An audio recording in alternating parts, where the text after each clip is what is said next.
옛날 옛날 어릴 적부터 쉰이 넘도록 다정하게 지내온 두 친구가 있었습니다.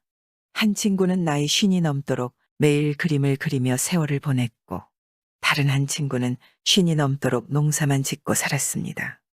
서로 하는 일은 달랐어도 어려운 때는 서로 도와주면서 싸움 한 번 하지 않고 의좋은 형제처럼 잘 지냈죠. 그러던 어느 해 농사일을 하던 친구가 부인을 먼저 떠나보내게 되었습니다. 부인을 잃고 보니 낮에는 자식들이 일하러 나가고 진종일 말동무 하나 없이 빈방에 홀로 앉아 먼 산만 바라보았지요. 술 생각이 나도 술상을 차려주며 술 한 잔 따라줄 사람도 없는 것이 무척 외로웠지요. 그러던 하루는 그림 잘 그리는 친구가 찾아왔습니다. 친구가 찾아오자 여간 반가운 것이 아니었습니다. 오랜만이기도 하고 심심하던 차에 친구를 만나니 이 말 저 말 주고받았지요. 그러다 보니 부인을 먼저 보내고 그간 서러운 이야기가 저절로 흘러나왔습니다. 이복의 친구, 부인을 떠나보낸 후로 나는 적적하기 그지없어. 늘 마음 한구석이 텅 비어서 그저 서글픈 생각만 드네 그려. 친구의 하소연을 듣다 보니 친구의 적적함을 달래주어야겠다 싶었습니다. 그럴 테지. 그럼 내 친구의 그 적적하고 외로운 마음을 풀어줘야겠네. 아니, 무슨 좋은 방법이라도 있나? 내가 지금 돌아가야겠네. 며칠 뒤에 다시 오겠네. 친구가 자신의 적적한 마음을 풀어준다니 고맙기는 한데 이렇다 저렇다 말 한마디 하지 않고 가버리니 다시 외로이 홀로 남겨져 서운하기만 했습니다. 어쩌겠습니까? 며칠 기다리라고 했으니 서운한 대로 친구를 기다리는 수밖에 없었죠. 과연 며칠이 지나자 정말 그림 그리는 친구가 왔습니다. 그는 싱글벙글 웃으며 친구 앞에 그림 한 장을 내놓습니다. 부인을 잃고 상처한 친구가 그 그림을 펴보았죠. 달 속의 꽃 같고 생김이 수려하고 기품이 흐르는 것이 꼭 하늘의 선녀 같은 여인이 살며시 머리를 숙이고는 지그시 바라보고 있었습니다. 아주 훌륭한 그림이었지만 그림 속의 여인 또한 절세미인이었습니다. 이 사람아, 그림은 아주 잘 그렸네만 이걸 가지고 어떻게 적적한 마음을 풀라는 건가? 그림의 떡이라고? 그림 속의 미녀는 보기에만 예뻤지. 어디 나와 말 한마디를 할 수가 있나? 술을 한 잔 부어줄 수가 있나? 이건 공연히 내 마음만 뒤숭숭 흔들어 놓은 걸세. 그렇지 않네.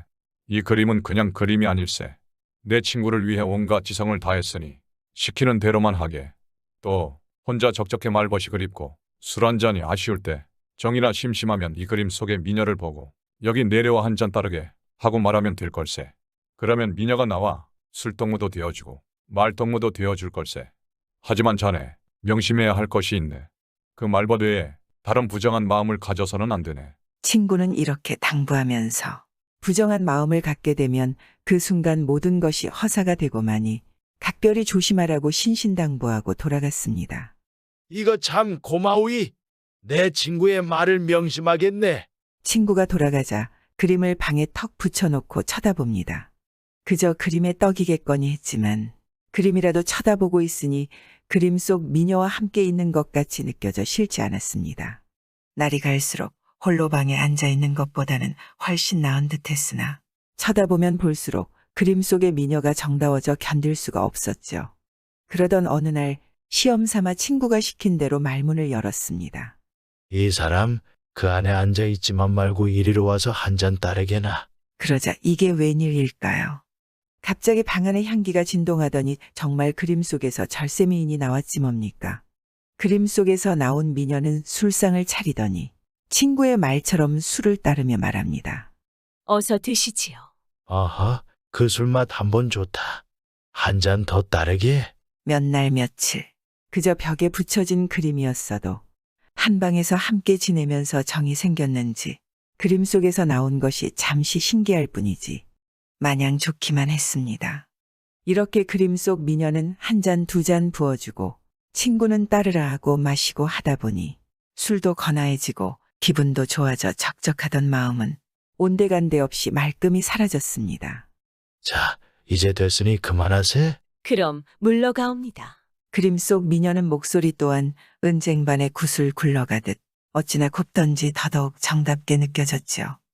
사실 여인을 그림 속으로 보내는 것이 내키지 않았습니다. 그저 더 있고 싶었지요. 친구의 당부가 있었던 터라 어쩔 수가 없었습니다. 야속하게도 미녀는 눈 깜짝할 새에 다시 그림 속으로 들어가 앉았습니다. 그러자 온방 안에서 진동하던 향기도 사라지고 술상도 온데간데 없이 사라져 버렸습니다. 그 후로 상처한 친구는 그림 잘 그리는 친구 덕에 날마다 그림 속의 미녀와 마주 앉아 술도 받아 마시고 서로 말도 주고받으며 매일매일 더할 나위 없이 즐거운 나날을 보냈지요. 무엇이 더 부럽겠습니까?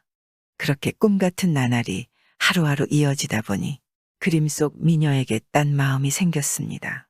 달밤에 절세미인이 술을 따라주며 말을 섞는데 어찌 마음이 동하지 않을 수 있겠습니까? 상처한 친구는 친구의 당부는 까맣게 잊어버리고는 그림 속의 미녀를 안고 싶다는 욕정에 사로잡히고 말았습니다. 그러던 어느 날이었습니다. 이날은 술 생각도 없이 그림 속의 미녀를 불렀습니다. 이 사람 이리 나오게. 그러지요. 그림 속에서 나온 미녀는 전처럼 술상을 차리고는 술을 따랐죠. 그러나 오늘은 다른 때와는 다른 마음을 품었기에 술 따위에는 관심도 없었습니다. 오직 선녀 같은 그림 속 여인을 탐하고 싶은 불같은 욕정이 일어 견딜 수가 없었습니다. 미녀가 술을 따라주자 술은 받지 않고 덥석 미녀의 손을 잡았습니다. 왜 이러세요? 한 방에서 지내고 있으니 이제 우리는 부부나 다름없자는가. 내 청을 들어주게. 아니 됩니다. 상처한 친구는 욕정을 자제하지 못하고 미녀가 뭐라고 하던 말던 그 꽃 같은 여인을 와락 품에 끌어안으려만 했습니다. 눈에 보이는 게 없었죠. 그러자 미녀를 끌어안기도 전에 휙 하는 소리를 내며 그림 속의 여인은 종적을 감춰버리고 사라지고 말았습니다. 벽에 걸려있는 그림 속에는 여인이 사라지고 한낱 물거품이 되어버렸던 것이죠.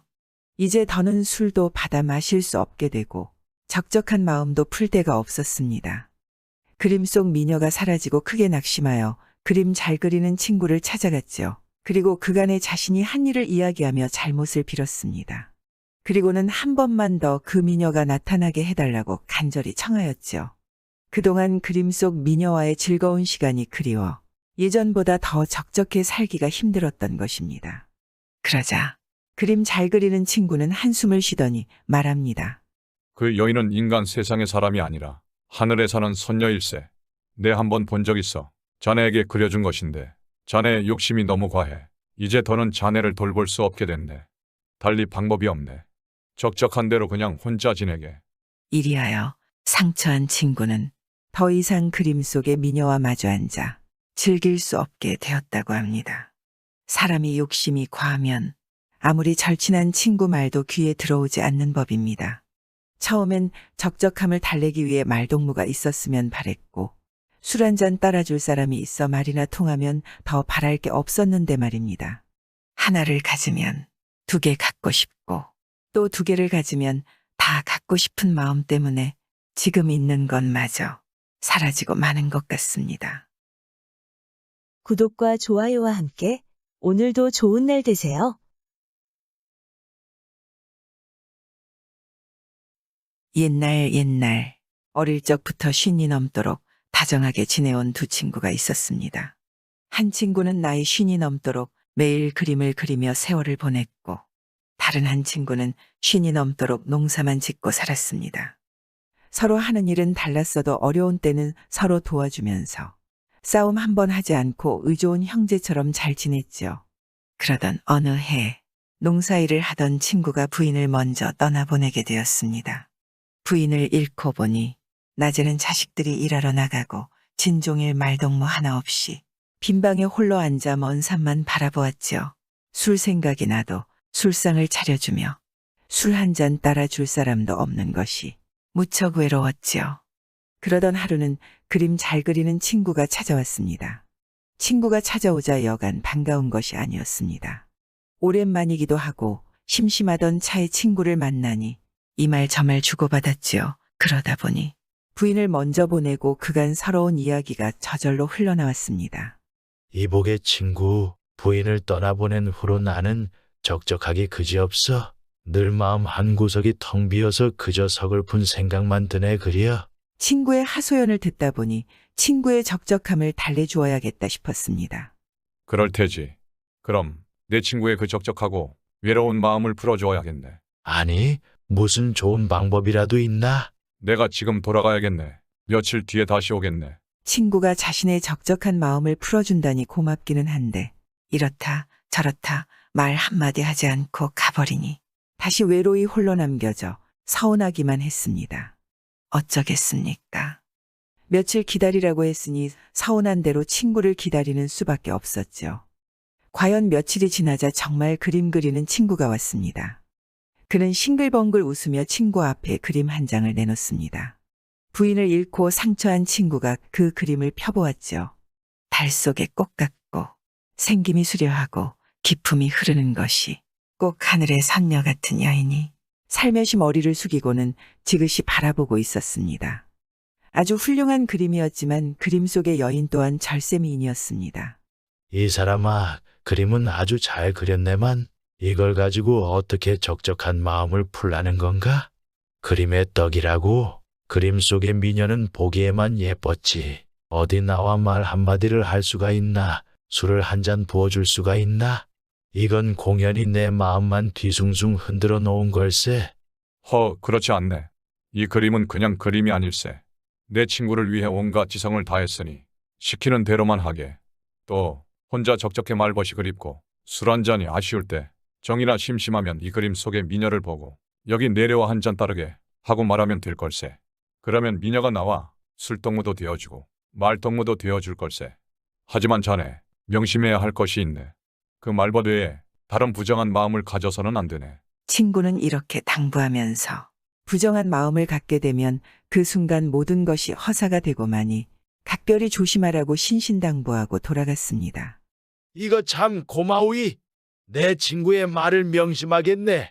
친구가 돌아가자 그림을 방에 턱 붙여놓고 쳐다봅니다.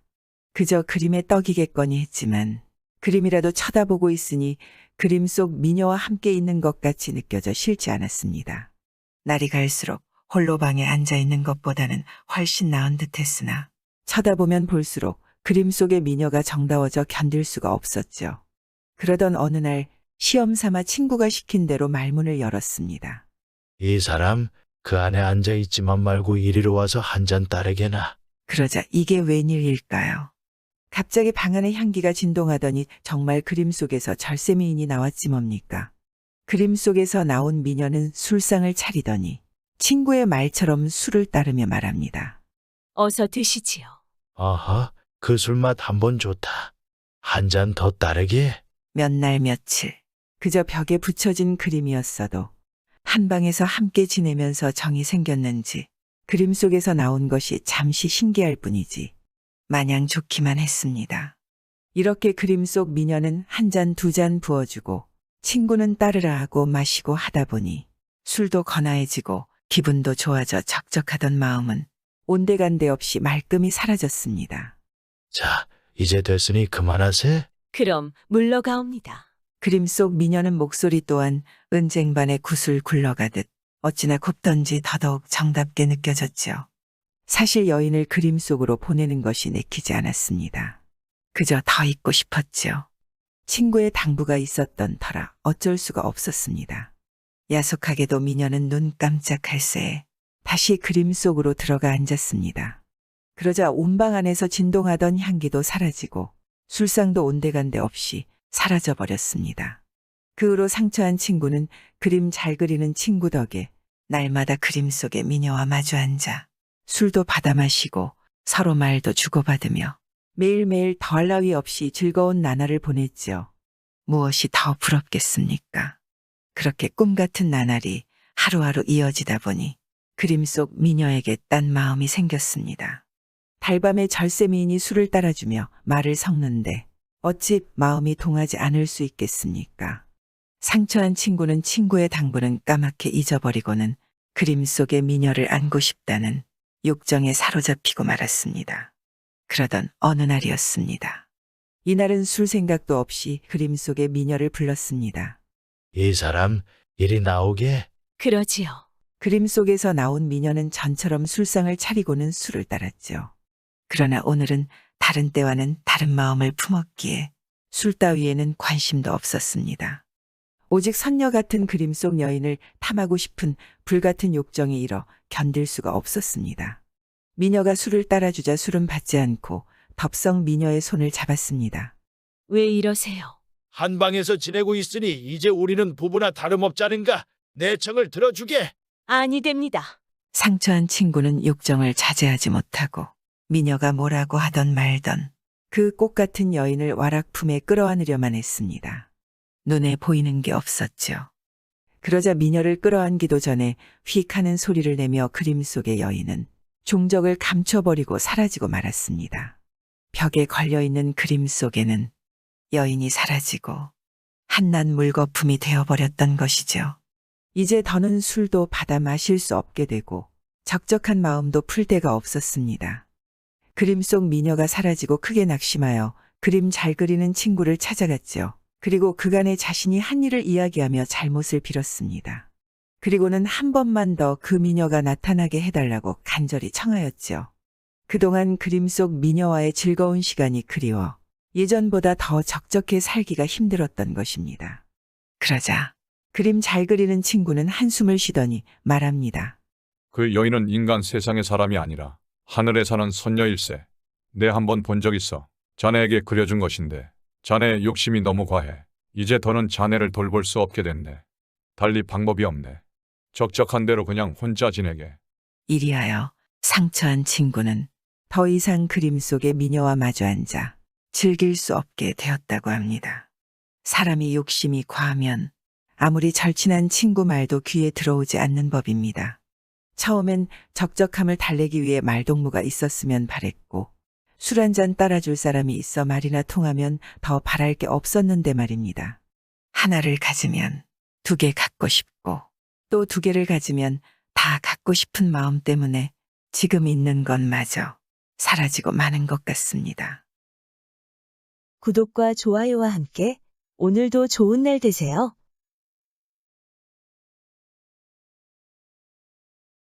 옛날 옛적 어느 마을, 홀어머니와 둘이 사는 효자 아들이 있었습니다. 아무리 효자여도 홀어머니 혼자 계시면 아들이 모시기가 여간 어려운 것이 아니었습니다. 어머니도 홀로 외아들을 길러내기가 어려웠지요. 이런 터라 홀어머니의 외아들한테 시집오고 싶은 처자가 쉬이 있겠습니까? 며느리로 온다 한들 그 며느리 시집살이가 녹록지 않았을 거라 여겼습니다. 아들인들 말 다 했지요. 어머니와 아내 사이에 끼어서 이 편도 못 들고 저 편도 못 들어서 고민이 이만저만이 아니겠죠.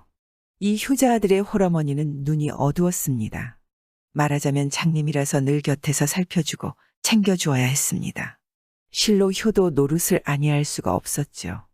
이런 곳에 시집올 처자는 더더구나 없었습니다. 그래도 다 연분이 있지 않겠습니까? 그러다가 어쩌다가 저쩌다가 연분을 만나 장가를 들었습니다. 이 며느리가 시집을 와서 살다 보니 시어머니와 사이가 좋지 않았습니다. 본디 못된 것은 아니지만 살다가 보니 하나부터 10까지 사사건건 잔소리를 하는 시어머니 등살에 시집살이가 여간 고된 게 아니었습니다. 그러다 보니 시어머니가 미웠습니다. 하루 이틀 날이 갈수록 불만도 쌓입니다. 그것이 쌓여 원망이 되는 것이겠지요. 그래서 며느리는 주는 밥이나 먹을 일이지 무슨 잔소리라며 원망이 저리 많으냐 하며 마음속으로 말합니다. 솔직히 말해서 우리 시어머니는 어서 죽었으면 좋겠어. 혼자 있을 때는 스스럼 없이 이렇게 말을 내뱉어 버립니다. 시어머니는 어떻겠습니까? 손뼉도 마주쳐야 소리가 나듯이 시어머니도 며느리 하는 행동거지나 말이 마음에 들지 않았습니다. 새 며느리라고 들어온 것이 꼭 여우같이 우리 아들을 나한테서 빼앗아 가버렸어. 내가 어떻게 낳아서 어떻게 기른 자식인데 저것이 독차지를 해. 어디로 나가버리면 좋겠어. 남편을 잃고 홀로 금이야 오기야 키운 아들이 둘이겠습니까? 셋이겠습니까? 오직 하나밖에 없는 외아들이니 보통 귀하지 않겠습니까? 귀한 아들을 여우 같은 여자한테 빼앗겼다고 생각하면서 미워하기가 며느리가 시어머니를 미워하는 마음과 같았습니다. 고래 싸움에 등 터진다고. 날이 갈수록 어머니와 부인 사이에서 아들은 사실 죽을 맛이었습니다. 홀어머니 밑에서 총명하게 자란 아들은 벼슬을 살았습니다. 서울 궁궐에 가서 임금님을 모시는 벼슬을 살고 있었죠. 그러자니 자연히 집을 비우는 때가 많았습니다. 서너 달에야 집을 온 적도 종종 있었습니다. 그러던 어느 날도 시어머니의 잔소리가 악화될 대로 악화된 이들 고부를 두고서 서울로 가자니까 도무지 마음이 놓이지 않아 차마 발길이 떨어지지 않았습니다. 이대로 그냥 두고 갈 수가 없었죠. 필시 자기가 없는 사이에 어머니를 굶겨 죽일 것만 같았습니다. 생각해보면 눈먼 어머니가 그래도 불쌍하였습니다. 자기 부인도 생각해보면 어머니의 생때 같은 등살에 힘들겠지만 그래도 핏기가 있는 젊은이 아니겠습니까? 이러나 저러나 해도 늙음과 젊음은 비교가 될 수 없는 법이죠. 그래서 몇 날 며칠 국리 끝에 효자 아들은 묘책이 떠올랐습니다. 부인을 불러 말합니다. 여보게, 서울로 벼슬을 사러 가야 하네. 이번에는 좀 시간이 걸리겠네. 어머니 좀 잘 부탁하네. 내가 사실 듣고 보는 것이 불효자와 같은 소리네만은 어머니께서 편히 세상을 뜨게 하는 방법이 있는데 드디어 알아냈네. 부인은 은근 반기며 말합니다. 아, 그런 것도 공부거리라면 대단하네요. 제발 가르쳐 주세요. 효과가 많겠지요. 많다뿐이야. 백발백중이지. 비결은 간단하다워. 하며 소상히 말해줍니다.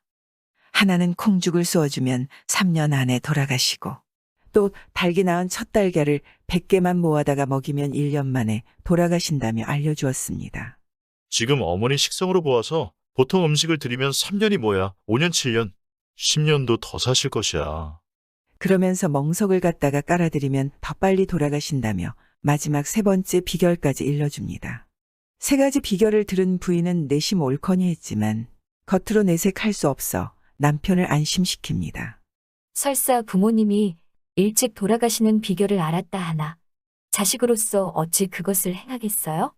노인네니까 나이 때문에 쉬 돌아가시겠지요 뭐. 그래, 고맙소. 내가 없더라도 위에 세 가지는 드리지 말고 그냥 음식을 드려주게. 염려 마세요. 당신은 별것을 다 알아가지고는 나를 가르쳐 주는데요. 제가 따라할 것 같아요. 저는 알아도 실천은 안 할 것이니 효자 당신은 안심을 하고 서울로 가세요. 말은 이렇게 하여 안심시켰지만 왠지 며느리의 목소리에 생기가 있었습니다. 듣자하니 두 부부 대화는 우습기만 합니다. 처음엔 어머니가 빨리 돌아갈 방법을 서로 좋아하더니 다음에는 서로 그 방법을 쓰지 않겠다고 야단이니 도대체 진짜 속마음을 모르겠습니다. 그리고는 마지막으로 당부하며 말합니다. 자, 내가 서울 갔다가 올 때 어머니가 건강하시고 잘 살아 계시도록 하오. 그럼 믿고 갑니다. 부인도 하나라도 잊어버릴세라. 또렷이 잘 기억해둔 걸 읊으며 안심시켜줍니다. 안심하고 가세요. 콩죽, 첫 달걀, 멍석은 절대로 안 해드릴 테니까. 응? 고맙소. 그러면서 효자 아들은 서울에 갔습니다. 한편 이 며느리는 바빠졌습니다. 망설일 필요 뭐 있겠습니까? 지켜보는 이가 있겠습니까? 며느리가 즉시 구하러 다닌 것은 다름 아닌 달기 낳은 첫 달걀이었죠.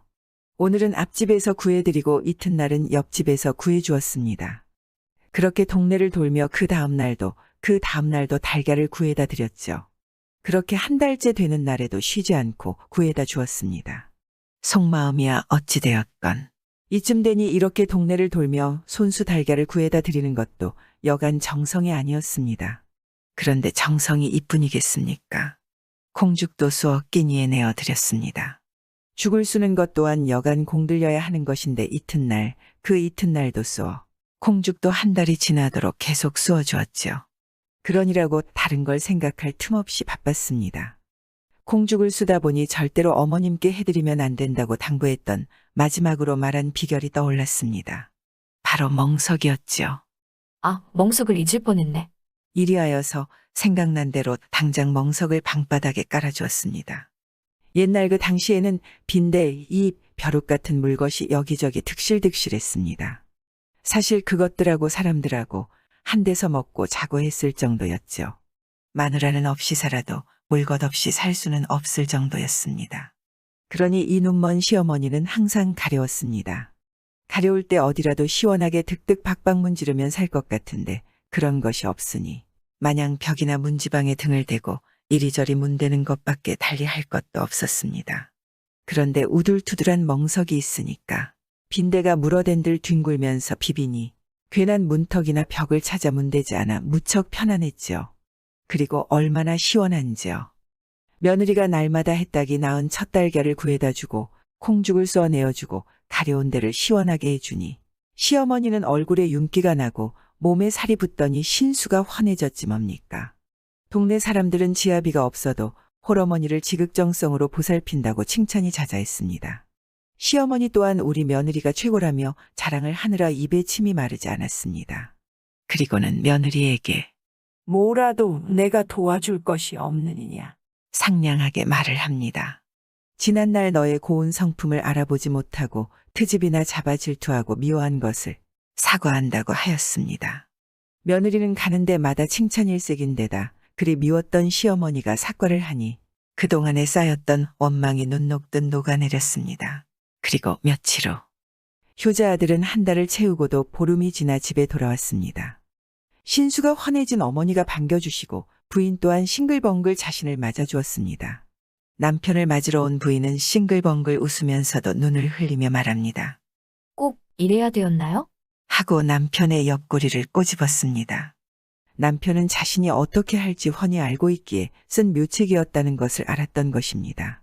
처음엔 남편한테 걸려들었구나 괘씸했지만 자신의 행동으로 미움과 원망이 사라지고 칭찬받으니 비로소 깨닫게 되었던 것입니다. 그 후로도 서로 아끼며 잘 살았다고 합니다. 홀로 자신을 키운 눈이 먼 어머니에겐 더 없는 효자 아들이고 시집살이에 서름받으며 고단하게 사는 부인에게는 영리한 남편이었습니다. 효자 아들의 번뜩이는 지혜로 집안이 화목해졌습니다. 구독과 좋아요와 함께 오늘도 좋은 날 되세요. 옛날 옛적 어느 마을, 홀어머니와 둘이 사는 효자 아들이 있었습니다.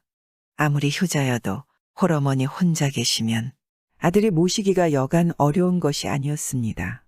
어머니도 홀로 외아들을 길러내기가 어려웠지요. 이런 터라 홀어머니의 외아들한테 시집오고 싶은 처자가 쉬이 있겠습니까? 며느리로 온다 한들 그 며느리 시집살이가 녹록지 않았을 거라 여겼습니다. 아들인들 말 다 했지요. 어머니와 아내 사이에 끼어서 이 편도 못 들고 저 편도 못 들어서 고민이 이만저만이 아니겠죠. 이 효자 아들의 홀어머니는 눈이 어두웠습니다. 말하자면 장님이라서 늘 곁에서 살펴주고 챙겨주어야 했습니다. 실로 효도 노릇을 아니할 수가 없었죠. 이런 곳에 시집올 처자는 더더구나 없었습니다. 그래도 다 연분이 있지 않겠습니까? 그러다가 어쩌다가 저쩌다가 연분을 만나 장가를 들었습니다. 이 며느리가 시집을 와서 살다 보니 시어머니와 사이가 좋지 않았습니다.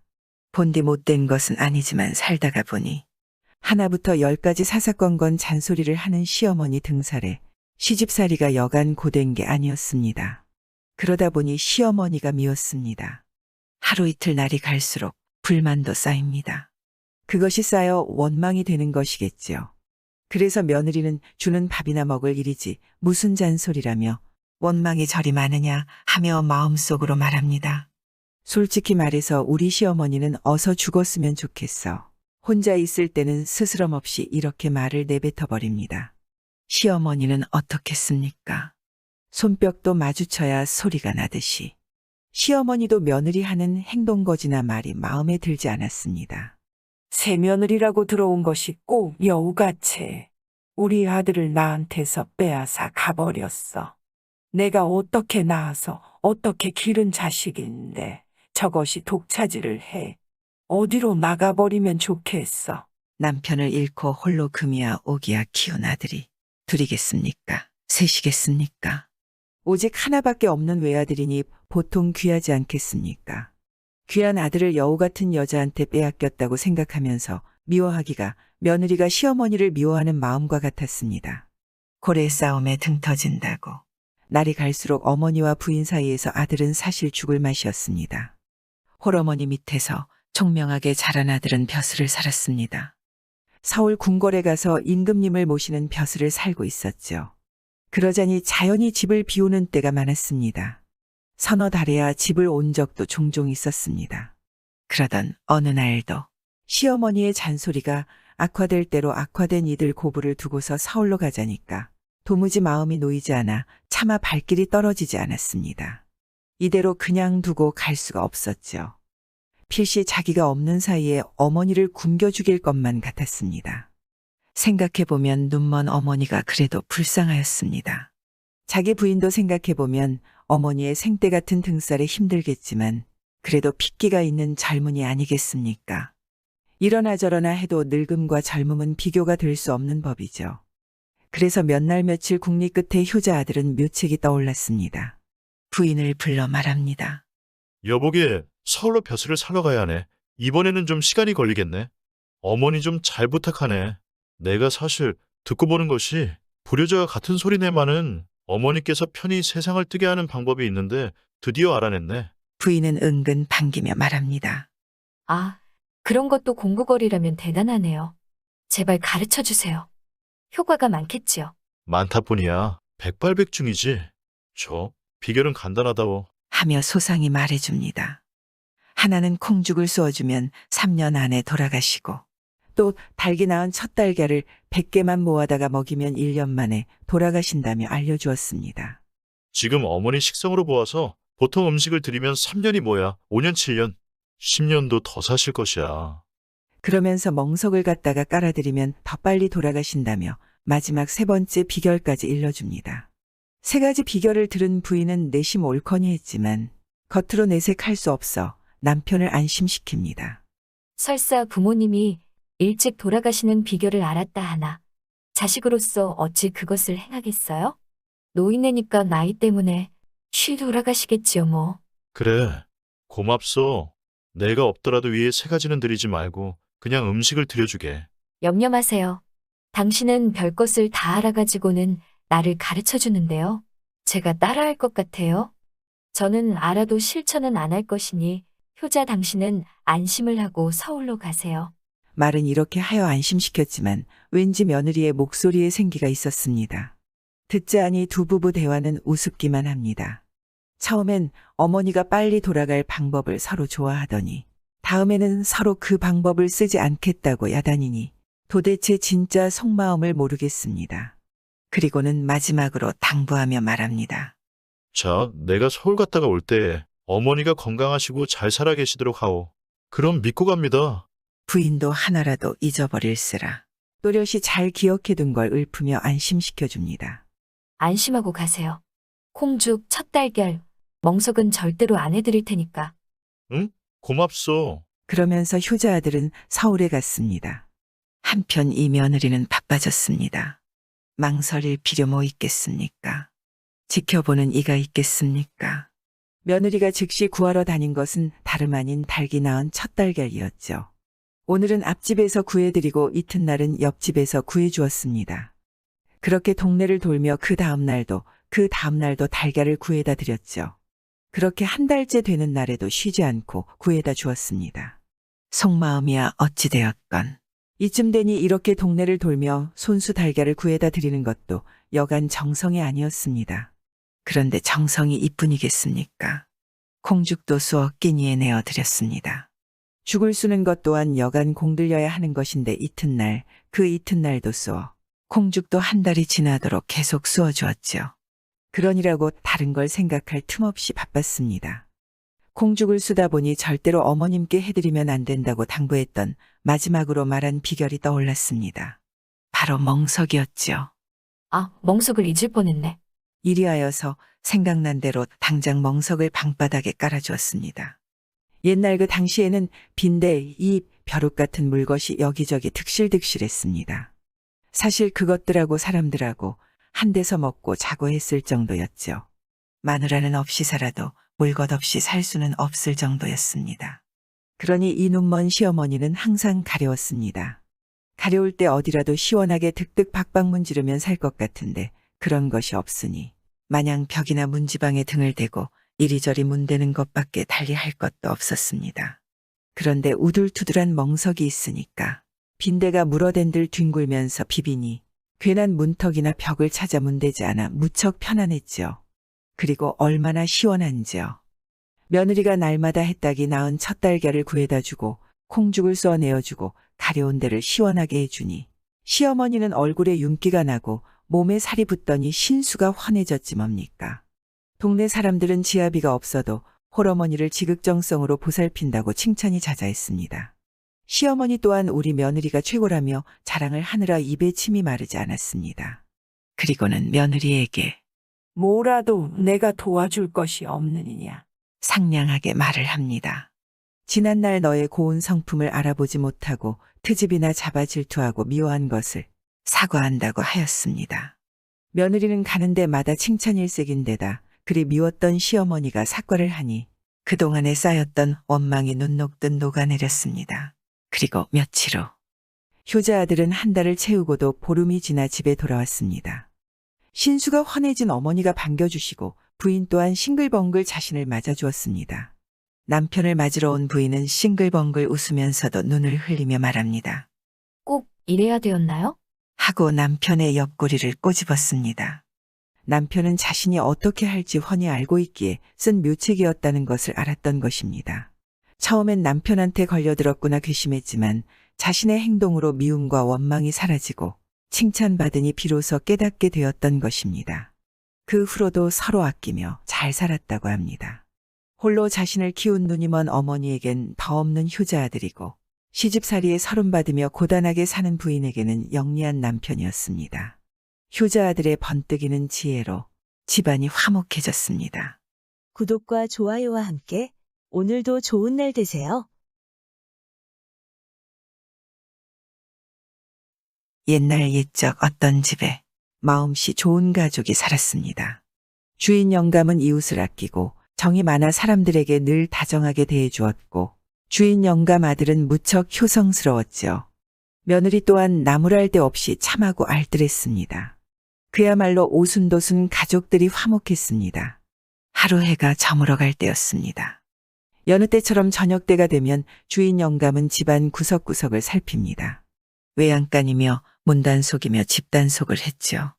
집안 어른이 집단속을 꼼꼼히 하는 덕에 다른 식구들도 늘 마음 편히 지내며 아버지를 든든하게 여겼습니다. 그러던 어느 날도 집안 곳곳을 단속하느라 외양간에 갔습니다. 그런데 흠칫 놀라고 말았지요. 웬 사람 하나가 그 추운 날 엎드려 있는 것입니다. 아무래도 밤이 될 때를 기다리며 숨어 있었나 봅니다. 주인 영감은 그 사내의 인기척을 알았지만 알고도 아무 말도 하지 아니하고 그냥 외양간을 나왔습니다. 그러고는 방으로 들어와서 며느리를 부릅니다. 오늘 저녁은 내가 어쩐지 시장하구나. 저녁을 지금 먹고 싶으니 한 상 얼른 차려오너라.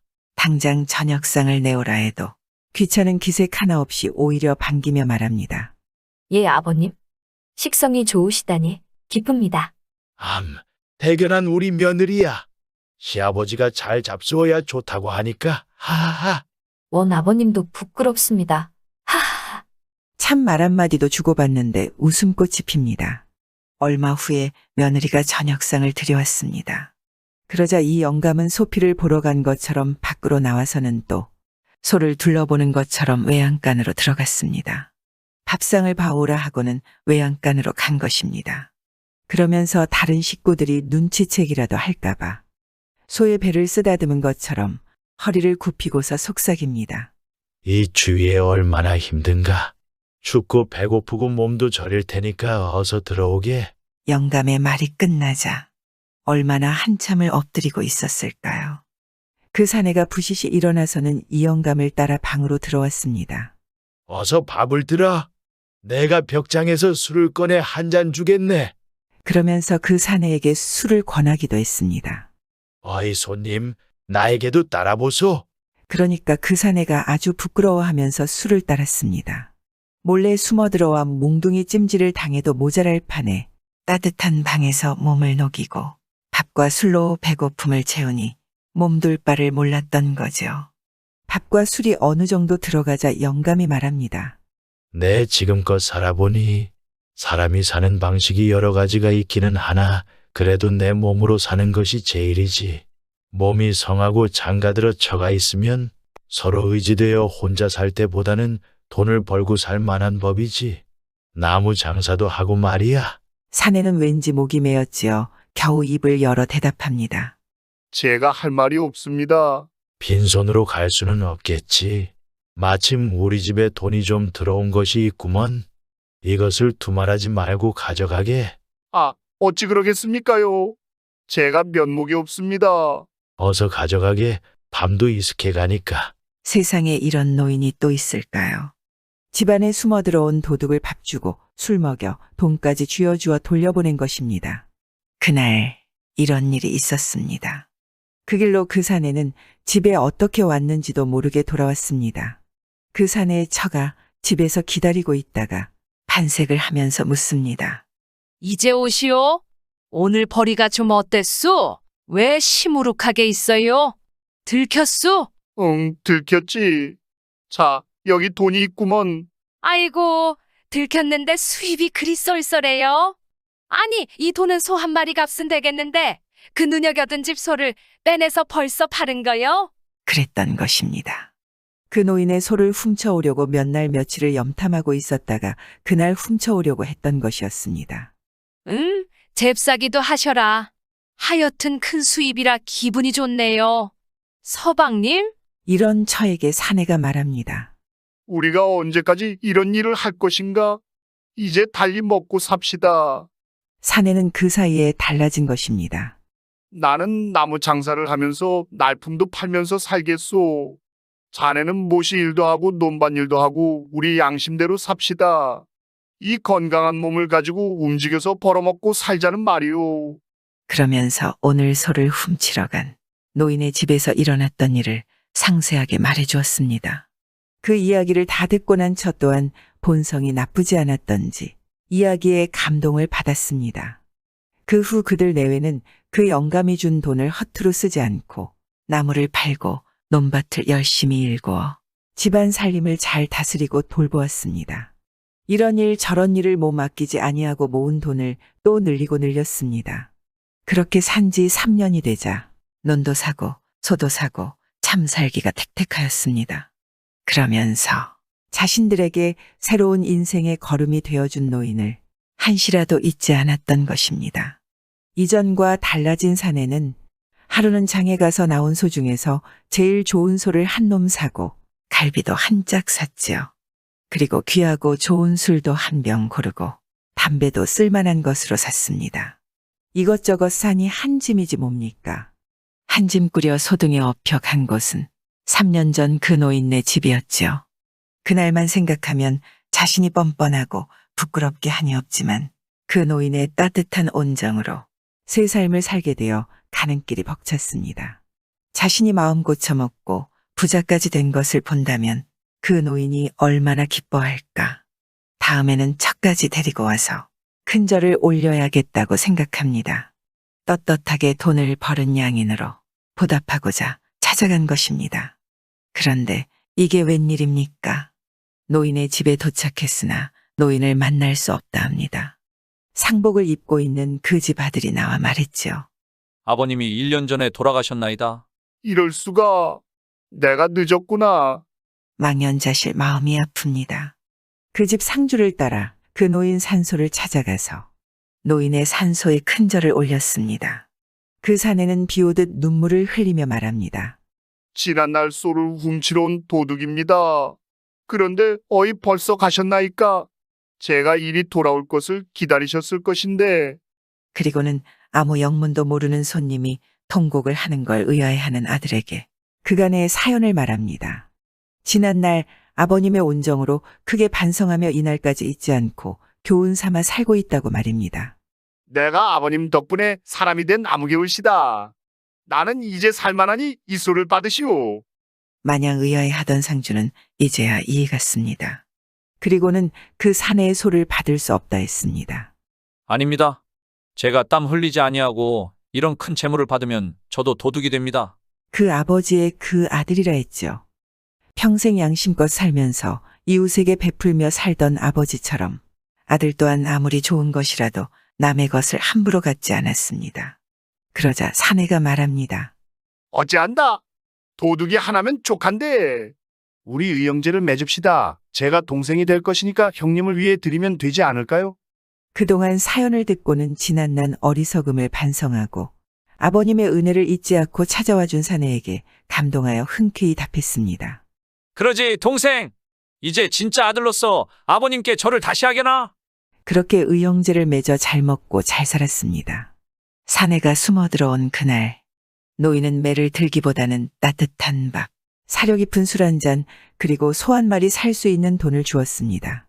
꾸짖어 내쫓기보다는 마음을 다독여주고 스스로 뉘우치게 한 것입니다.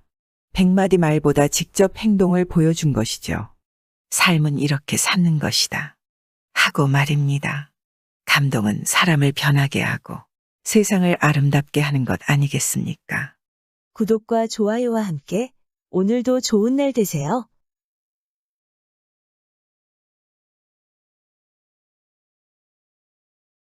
옛날 옛적 어떤 집에 마음씨 좋은 가족이 살았습니다. 주인 영감은 이웃을 아끼고 정이 많아 사람들에게 늘 다정하게 대해주었고 주인 영감 아들은 무척 효성스러웠죠. 며느리 또한 나무랄 데 없이 참하고 알뜰했습니다. 그야말로 오순도순 가족들이 화목했습니다. 하루 해가 저물어갈 때였습니다. 여느 때처럼 저녁 때가 되면 주인 영감은 집안 구석구석을 살핍니다. 외양간이며 문단속이며 집단속을 했죠. 집안 어른이 집단속을 꼼꼼히 하는 덕에 다른 식구들도 늘 마음 편히 지내며 아버지를 든든하게 여겼습니다. 그러던 어느 날도 집안 곳곳을 단속하느라 외양간에 갔습니다. 그런데 흠칫 놀라고 말았지요. 웬 사람 하나가 그 추운 날 엎드려 있는 것입니다. 아무래도 밤이 될 때를 기다리며 숨어 있었나 봅니다. 주인 영감은 그 사내의 인기척을 알았지만 알고도 아무 말도 하지 아니하고 그냥 외양간을 나왔습니다. 그러고는 방으로 들어와서 며느리를 부릅니다. 오늘 저녁은 내가 어쩐지 시장하구나. 저녁을 지금 먹고 싶으니 한 상 얼른 차려오너라. 당장 저녁상을 내오라 해도 귀찮은 기색 하나 없이 오히려 반기며 말합니다. 예, 아버님. 식성이 좋으시다니 기쁩니다. 대견한 우리 며느리야. 시아버지가 잘 잡수어야 좋다고 하니까 하하하. 원 아버님도 부끄럽습니다. 하하하. 참 말 한마디도 주고받는데 웃음꽃이 핍니다. 얼마 후에 며느리가 저녁상을 들여왔습니다. 그러자 이 영감은 소피를 보러 간 것처럼 밖으로 나와서는 또 소를 둘러보는 것처럼 외양간으로 들어갔습니다. 밥상을 봐오라 하고는 외양간으로 간 것입니다. 그러면서 다른 식구들이 눈치채기라도 할까봐 소의 배를 쓰다듬은 것처럼 허리를 굽히고서 속삭입니다. 이 주위에 얼마나 힘든가. 춥고 배고프고 몸도 저릴 테니까 어서 들어오게. 영감의 말이 끝나자 얼마나 한참을 엎드리고 있었을까요? 그 사내가 부시시 일어나서는 이 영감을 따라 방으로 들어왔습니다. 어서 밥을 들어. 내가 벽장에서 술을 꺼내 한 잔 주겠네. 그러면서 그 사내에게 술을 권하기도 했습니다. 어이 손님, 나에게도 따라보소. 그러니까 그 사내가 아주 부끄러워하면서 술을 따랐습니다. 몰래 숨어 들어와 몽둥이 찜질을 당해도 모자랄 판에 따뜻한 방에서 몸을 녹이고 밥과 술로 배고픔을 채우니 몸둘 바를 몰랐던 거죠. 밥과 술이 어느 정도 들어가자 영감이 말합니다. 내 지금껏 살아보니 사람이 사는 방식이 여러 가지가 있기는 하나 그래도 내 몸으로 사는 것이 제일이지. 몸이 성하고 장가들어 처가 있으면 서로 의지되어 혼자 살 때보다는 돈을 벌고 살 만한 법이지. 나무 장사도 하고 말이야.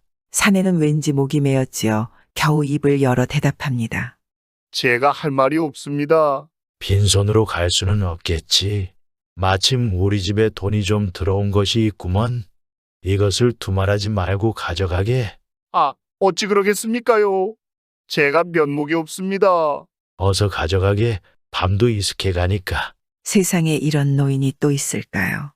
집안에 숨어 들어온 도둑을 밥 주고 술 먹여 돈까지 쥐어주어 돌려보낸 것입니다. 그날 이런 일이 있었습니다. 그 길로 그 사내는 집에 어떻게 왔는지도 모르게 돌아왔습니다. 그 사내의 처가 집에서 기다리고 있다가 반색을 하면서 묻습니다. 이제 오시오? 오늘 벌이가 좀 어땠소? 왜 시무룩하게 있어요? 들켰소? 응, 들켰지. 자, 여기 돈이 있구먼. 아이고, 들켰는데 수입이 그리 쏠쏠해요. 아니, 이 돈은 소 한 마리 값은 되겠는데 그 눈여겨둔 집 소를 빼내서 벌써 파는 거요? 그랬던 것입니다. 그 노인의 소를 훔쳐오려고 몇 날 며칠을 염탐하고 있었다가 그날 훔쳐오려고 했던 것이었습니다. 응, 잽싸기도 하셔라. 하여튼 큰 수입이라 기분이 좋네요. 서방님? 이런 처에게 사내가 말합니다. 우리가 언제까지 이런 일을 할 것인가? 이제 달리 먹고 삽시다. 사내는 그 사이에 달라진 것입니다. 나는 나무 장사를 하면서 날품도 팔면서 살겠소. 자네는 모시 일도 하고 논밭일도 하고 우리 양심대로 삽시다. 이 건강한 몸을 가지고 움직여서 벌어먹고 살자는 말이오. 그러면서 오늘 소를 훔치러 간 노인의 집에서 일어났던 일을 상세하게 말해주었습니다. 그 이야기를 다 듣고 난 저 또한 본성이 나쁘지 않았던지 이야기에 감동을 받았습니다. 그 후 그들 내외는 그 영감이 준 돈을 허투루 쓰지 않고 나무를 팔고 논밭을 열심히 일구어 집안 살림을 잘 다스리고 돌보았습니다. 이런 일 저런 일을 몸 아끼지 아니하고 모은 돈을 또 늘리고 늘렸습니다. 그렇게 산지 3년이 되자 논도 사고 소도 사고 참 살기가 택택하였습니다. 그러면서 자신들에게 새로운 인생의 걸음이 되어준 노인을 한시라도 잊지 않았던 것입니다. 이전과 달라진 사내는 하루는 장에 가서 나온 소 중에서 제일 좋은 소를 한 놈 사고 갈비도 한 짝 샀지요. 그리고 귀하고 좋은 술도 한 병 고르고 담배도 쓸만한 것으로 샀습니다. 이것저것 사니 한 짐이지 뭡니까? 한 짐 꾸려 소등에 업혀 간 곳은 3년 전 그 노인네 집이었지요. 그날만 생각하면 자신이 뻔뻔하고 부끄럽게 하니 없지만 그 노인의 따뜻한 온정으로 새 삶을 살게 되어 가는 길이 벅찼습니다. 자신이 마음 고쳐먹고 부자까지 된 것을 본다면 그 노인이 얼마나 기뻐할까. 다음에는 척까지 데리고 와서 큰절을 올려야겠다고 생각합니다. 떳떳하게 돈을 벌은 양인으로 보답하고자 찾아간 것입니다. 그런데 이게 웬일입니까? 노인의 집에 도착했으나 노인을 만날 수 없다 합니다. 상복을 입고 있는 그 집 아들이 나와 말했지요. 아버님이 1년 전에 돌아가셨나이다. 이럴 수가. 내가 늦었구나. 망연자실 마음이 아픕니다. 그 집 상주를 따라 그 노인 산소를 찾아가서 노인의 산소에 큰절을 올렸습니다. 그 사내는 비오듯 눈물을 흘리며 말합니다. 지난날 소를 훔치러 온 도둑입니다. 그런데 어이 벌써 가셨나이까? 제가 일이 돌아올 것을 기다리셨을 것인데. 그리고는 아무 영문도 모르는 손님이 통곡을 하는 걸 의아해하는 아들에게 그간의 사연을 말합니다. 지난날 아버님의 온정으로 크게 반성하며 이날까지 잊지 않고 교훈 삼아 살고 있다고 말입니다. 내가 아버님 덕분에 사람이 된 나무개울시다. 나는 이제 살만하니 이 소를 받으시오. 마냥 의아해하던 상주는 이제야 이해갔습니다. 그리고는 그 사내의 소를 받을 수 없다 했습니다. 아닙니다. 제가 땀 흘리지 아니하고 이런 큰 재물을 받으면 저도 도둑이 됩니다. 그 아버지의 그 아들이라 했죠. 평생 양심껏 살면서 이웃에게 베풀며 살던 아버지처럼 아들 또한 아무리 좋은 것이라도 남의 것을 함부로 갖지 않았습니다. 그러자 사내가 말합니다. 어찌한다. 도둑이 하나면 족한데. 우리 의형제를 맺읍시다. 제가 동생이 될 것이니까 형님을 위해 드리면 되지 않을까요? 그동안 사연을 듣고는 지난난 어리석음을 반성하고 아버님의 은혜를 잊지 않고 찾아와 준 사내에게 감동하여 흔쾌히 답했습니다. 그러지 동생. 이제 진짜 아들로서 아버님께 절을 다시 하게나. 그렇게 의형제를 맺어 잘 먹고 잘 살았습니다. 사내가 숨어 들어온 그날 노인은 매를 들기보다는 따뜻한 밥, 사려 깊은 술 한 잔, 그리고 소 한 마리 살 수 있는 돈을 주었습니다. 꾸짖어 내쫓기보다는 마음을 다독여주고 스스로 뉘우치게 한 것입니다. 100마디 말보다 직접 행동을 보여준 것이죠. 삶은 이렇게 사는 것이다. 하고 말입니다. 감동은 사람을 변하게 하고 세상을 아름답게 하는 것 아니겠습니까? 구독과 좋아요와 함께 오늘도 좋은 날 되세요.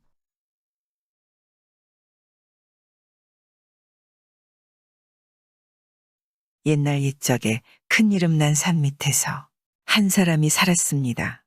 자식이 하나도 없는지라 산신령님께 그저 자식 하나 점지해달라고 빌고 빌었습니다. 지성이면 감천이라고 산신령도 감동을 하는 법이죠. 다행하게도 그렇게 사내 아이를 얻었습니다. 50줄에 들어서 늦게 얻은 쉰둥이 아들이니 소원 성취를 한 것이나 다름없었죠. 그렇게 얻은 아들이니 그 얼마나 애지중지하겠습니까? 쥐면 깨질까 펴면 날아갈까. 과연 금지오겹으로 키웠습니다. 그렇게 세월이 흘러 무럭무럭 자라 외아들도 나이가 청년이 되었죠. 아이가 자란 대로 이 부부도 나이가 들어 이른이 나이가 되었습니다. 세월 앞에 장사가 있겠습니까? 아버지가 기운이 쇠하여서 일어나는 것도 힘들어했습니다. 금지오겹 귀하게 키운 만큼 쉰둥이 아들도 부모님을 극진하게 대했죠. 부모님이 항상 계시는 것이 아니지 않는가. 공부는 나중에 하더라도 늦지 않다 생각하여 서당에도 나가지 않고 아버지의 병환을 구원하는데 애를 썼습니다. 그런데 아버지의 병환이 호전될 기미가 보이지 않아 서당을 찾아 훈장님을 배웠습니다. 그간 사정을 말합니다. 그리고 아버지의 병환을 낫게 할 방안을 물었습니다. 훈장님은 사정을 다 듣고는 딱하기도 하고 제자의 효성이 갸륵했습니다. 저 산 너머로 가면 약방이 하나 나올 것인데 사정 이야기를 하면 방도가 있을 것이라며 말입니다. 그런데 넘어야 할 산이 험하고 무서운 곳이니 갈 수 있을지 모르겠다고 말입니다. 망설일 이유가 있을까요? 훈장님의 말을 듣자마자 길을 떠났습니다. 그리하여 이 아들은 그 험한 초행길에 나서서 산 넘고 물을 건너서 드디어 약방을 찾았습니다. 이런 인적도 없는 험한 곳에 약방이라니. 그런 곳에 바로 신령스러운 노인 셋이 있었습니다. 훈장님이 일러준 대로 인사를 하고 사정을 말했죠. 어르신들 안녕하십니까? 내가 누구기에 우리에게 인사를 다 하느냐? 아버지 병환에 듣는 약을 구하러 왔습니다. 여기는 새도 날아오기 힘든 곳인데 찾아오다니 성의가 놀랍구나. 너의 그 효성이 기특하여 아버지가 사는 길을 가르쳐 주마. 가르쳐는 준다마는 내가 실행을 할지는 모르겠구나. 약방을 찾아 집을 떠나올 때는 자신의 목숨까지 불사하겠다고 마음먹은 터라 무슨 일이든 할 작정이었습니다. 새 노인은 방도를 알려주며 덧붙여 말합니다. 세상에 어려운 일이라 해낸다면 다행이고 못한다 해도 나무랄 일은 아니다 하였지요. 첫 번째는 오늘 오전에 가라는 곳으로 가다가 공부를 많이 한 양반을 만나게 될 것인데 그 양반을 잡아오라는 것이었습니다. 이 아들은 곧장 노인이 알려준 길로 가다가 공부를 많이 한 진짜 양반을 만났고 그 양반을 잡아 대령하였지요. 정말 양반을 잡아온 아이를 보고 감탄하며 두 번째로 잡아올 사람을 말해줍니다. 오늘도 또 그 자리에 가보아라. 웬 사람 하나 뭐에 취한 듯 너울너울 춤을 추면서 올 것이다. 바로 광대니라. 그자를 잡아오너라. 이 아들은 시키는 대로 그 광대를 만나서 잡아가지고 왔지 뭡니까. 목숨을 불사하고 오직 아버지 병환만 생각하니 못할 게 없나 봅니다. 노인은 처음보다 더 놀라 감탄하며 말합니다. 오, 내 성의가 대단하구나. 세상에 이런 힘든 일을 다 하다니. 이번에도 거기로 가보아라. 육서를 해대고 아무나 하고 싸우려고 덤비는 꼭 미친놈이 하나 올 것이다. 그놈을 잡아오너라. 그 자는 힘이 세니까 내가 다루기에 힘이 들 것이다마는. 네, 해보겠습니다. 아닌 게 아니라 그 아이는 힘이 어디서 솟았을까요? 산마루터기에 가서 줄곧 기다리다가 정말 미친놈 하나가 온 곳을 가서 꼭 붙들어서 끌고 왔습니다. 실로 이 힘든 일을 다 해낸 것이 믿기지 않았습니다. 그런데 이것이 마지막이었으면 좋으련만 일이 하나 남아 있었습니다. 노인이 어렵게 입을 열어 말합니다. 이제 마지막이다. 저기 저 큰 독에다가 물을 붓고 그 독에 밀을 빻아서 집어넣어라. 그리고 쌀을 넣어라. 그것이 무슨 힘이 드는 일입니까? 즉시 그렇게 하겠습니다. 그것이 끝이 아니다. 그리고는 그 밀이 든 독에다가 저 양반, 광대, 그리고 광인셋을 다 집어넣고 얼른 뚜껑을 덮어버려라. 아이고, 사람을 셋씩이나 죽여야 한다고요? 그래야만 아버지가 살 수 있다. 네가 결정할 일이다. 아버지만 생각한다면 어쩔 방도가 없었죠. 밀과 물과 쌀과 그 세 사람을 다 항아리에 넣어버리고 맙니다. 그 다음엔 약방 노인 셋이 가르쳐준 대로 담갔죠. 며칠 후 그 독이 부글부글 끓었습니다. 항아리 안에서 푹 고아진 것이었죠. 그리고 특이한 냄새가 났습니다. 자, 열어보아라. 그러면 노란 국물이 나올 것이다. 그것을 아버지에게 갖다가 드려라. 그걸 마시게 하면 아버지 병기가 없어질 것이다. 그리고 이 물기를 빼고 버무린 것은 가져가서 쓰도록 해라. 이름이 누룩이니라. 이리하여 이 독특한 약을 해가지고 아버지에게 갖다 드리고 마시게 했습니다. 그 약을 마시니 금세 기운을 차리고 생기가 돌더니 기억력도 좋아졌습니다. 그 기세가 젊은이 같지 뭡니까? 정말 약효가 신통했지요. 그런데 영원한 것이 있겠습니까? 얼마 가지 않아 아버지는 다시 기운이 떨어지고 말았습니다.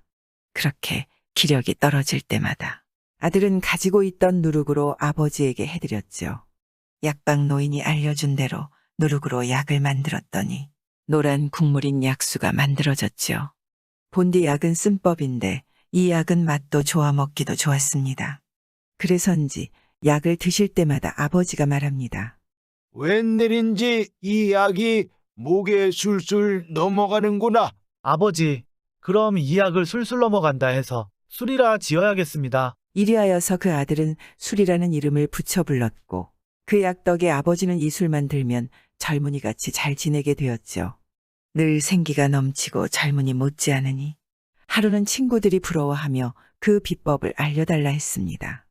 아버지는 친구들한테 술이라는 약을 소개해주며 자신의 병환을 낫게 하기 위해 아들이 그 험한 곳을 가서 구해왔다고 구구절절 자랑을 늘어놓았습니다. 친구들은 자랑만 말고 같이 건강해지자고, 같이 젊어지자고, 맛 좀 보여달라고 성화를 대서 나누어 마셨습니다. 한 번 맛본 사람들은 그 술을 잊지 못해서 인기가 많아졌지요. 그러다 보니 이 아들은 그 술약을 팔아서 큰 돈을 벌게 되었습니다. 몸에 좋은 약이라고 하니까 비싼 돈을 내서라도 이 술이라는 약을 많이 먹어대지 뭡니까?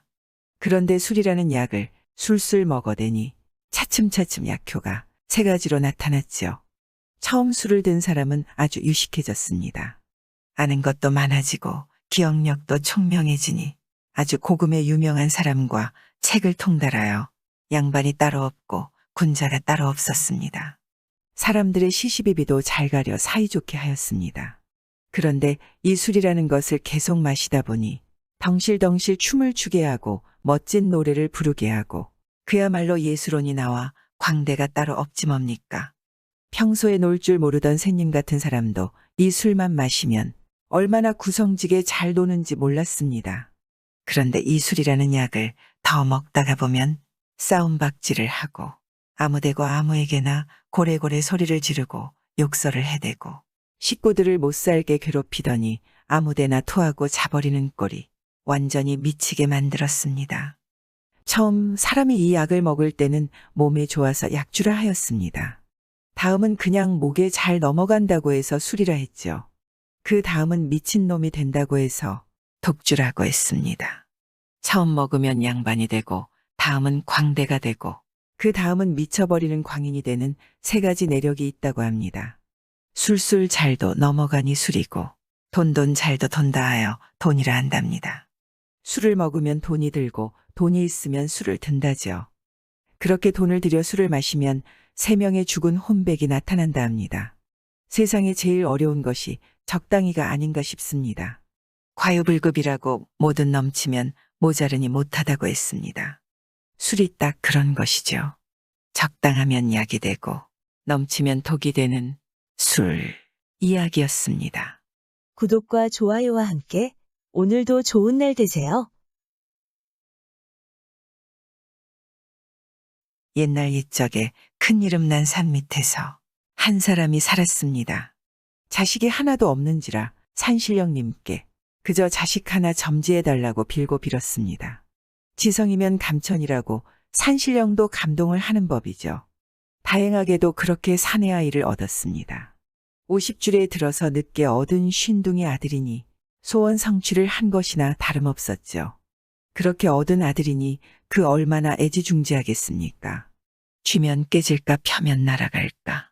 과연 금지옥엽으로 키웠습니다. 그렇게 세월이 흘러 무럭무럭 자라 외아들도 나이가 청년이 되었지요. 아이가 자란 대로 이 부부도 나이가 들어 이른이 나이가 되었습니다. 세월 앞에 장사가 있겠습니까? 아버지가 기운이 쇠하여서 일어나는 것도 힘들어했습니다.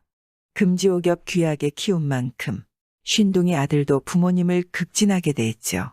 부모님이 항상 계시는 것이 아니지 않는가. 공부는 나중에 하더라도 늦지 않다 생각하여 서당에도 나가지 않고 아버지의 병환을 구원하는 데 애를 썼습니다. 그런데 아버지의 병환이 호전될 기미가 보이지 않아 서당을 찾아 훈장님을 배웠습니다. 그간 사정을 말합니다. 그리고 아버지의 병환을 낫게 할 방안을 물었습니다. 훈장님은 사정을 다 듣고는 딱하기도 하고 제자의 효성이 갸륵했습니다. 저 산 너머로 가면 약방이 하나 나올 것인데 사정 이야기를 하면 방도가 있을 것이라며 말입니다. 그런데 넘어야 할 산이 험하고 무서운 곳이니 갈 수 있을지 모르겠다고 말입니다. 망설일 이유가 있을까요? 훈장님의 말을 듣자마자 길을 떠났습니다. 그리하여 이 아들은 그 험한 초행길에 나서서 산 넘고 물을 건너서 드디어 약방을 찾았습니다. 이런 인적도 없는 험한 곳에 약방이라니. 그런 곳에 바로 신령스러운 노인 셋이 있었습니다. 훈장님이 일러준 대로 인사를 하고 사정을 말했죠. 어르신들 안녕하십니까? 내가 누구기에 우리에게 인사를 다 하느냐? 아버지 병환에 듣는 약을 구하러 왔습니다. 여기는 새도 날아오기 힘든 곳인데 찾아오다니 성의가 놀랍구나. 너의 그 효성이 기특하여 아버지가 사는 길을 가르쳐 주마. 가르쳐는 준다마는 내가 실행을 할지는 모르겠구나. 약방을 찾아 집을 떠나올 때는 자신의 목숨까지 불사하겠다고 마음먹은 터라 무슨 일이든 할 작정이었습니다. 새 노인은 방도를 알려주며 덧붙여 말합니다. 세상에 어려운 일이라 해낸다면 다행이고 못한다 해도 나무랄 일은 아니다 하였지요. 첫 번째는 오늘 오전에 가라는 곳으로 가다가 공부를 많이 한 양반을 만나게 될 것인데 그 양반을 잡아오라는 것이었습니다. 이 아들은 곧장 노인이 알려준 길로 가다가 공부를 많이 한 진짜 양반을 만났고 그 양반을 잡아 대령하였지요. 정말 양반을 잡아온 아이를 보고 감탄하며 두 번째로 잡아올 사람을 말해줍니다. 오늘도 또 그 자리에 가보아라. 웬 사람 하나 뭐에 취한 듯 너울너울 춤을 추면서 올 것이다. 바로 광대니라. 그자를 잡아오너라. 이 아들은 시키는 대로 그 광대를 만나서 잡아가지고 왔지 뭡니까. 목숨을 불사하고 오직 아버지 병환만 생각하니 못할 게 없나 봅니다. 노인은 처음보다 더 놀라 감탄하며 말합니다. 오, 내 성의가 대단하구나. 세상에 이런 힘든 일을 다 하다니. 이번에도 거기로 가보아라. 욕설을 해대고 아무나 하고 싸우려고 덤비는 꼭 미친놈이 하나 올 것이다. 그놈을 잡아오너라. 그자는 힘이 세니까 내가 다루기에 힘이 들 것이다만. 네, 해보겠습니다. 아닌 게 아니라 그 아이는 힘이 어디서 솟았을까요? 산마루터기에 가서 줄곧 기다리다가 정말 미친놈 하나가 온 곳을 가서 꼭 붙들어서 끌고 왔습니다. 실로 이 힘든 일을 다 해낸 것이 믿기지 않았습니다. 그런데 이것이 마지막이었으면 좋으련만 일이 하나 남아 있었습니다. 노인이 어렵게 입을 열어 말합니다. 이제 마지막이다. 저기 저 큰 독에다가 물을 붓고 그 독에 밀을 빻아서 집어넣어라. 그리고 쌀을 넣어라. 그것이 무슨 힘이 드는 일입니까? 즉시 그렇게 하겠습니다. 그것이 끝이 아니다. 그리고는 그 미리 든 독에다가 저 양반, 광대, 그리고 광인셋을 다 집어넣고 얼른 뚜껑을 덮어버려라. 아이고, 사람을 셋씩이나 죽여야 한다고요? 그래야만 아버지가 살 수 있다. 네가 결정할 일이다. 아버지만 생각한다면 어쩔 방도가 없었죠. 밀과 물과 쌀과 그 세 사람을 다 항아리에 넣어버리고 맙니다. 그 다음엔 약방 노인 셋이 가르쳐준 대로 담갔죠. 며칠 후 그 독이 부글부글 끓었습니다. 항아리 안에서 푹 고아진 것이었죠. 그리고 특이한 냄새가 났습니다. 자, 열어보아라. 그러면 노란 국물이 나올 것이다. 그것을 아버지에게 갖다가 드려라. 그걸 마시게 하면 아버지 병기가 없어질 것이다. 그리고 이 물기를 빼고 버무린 것은 가져가서 쓰도록 해라. 이름이 누룩이니라.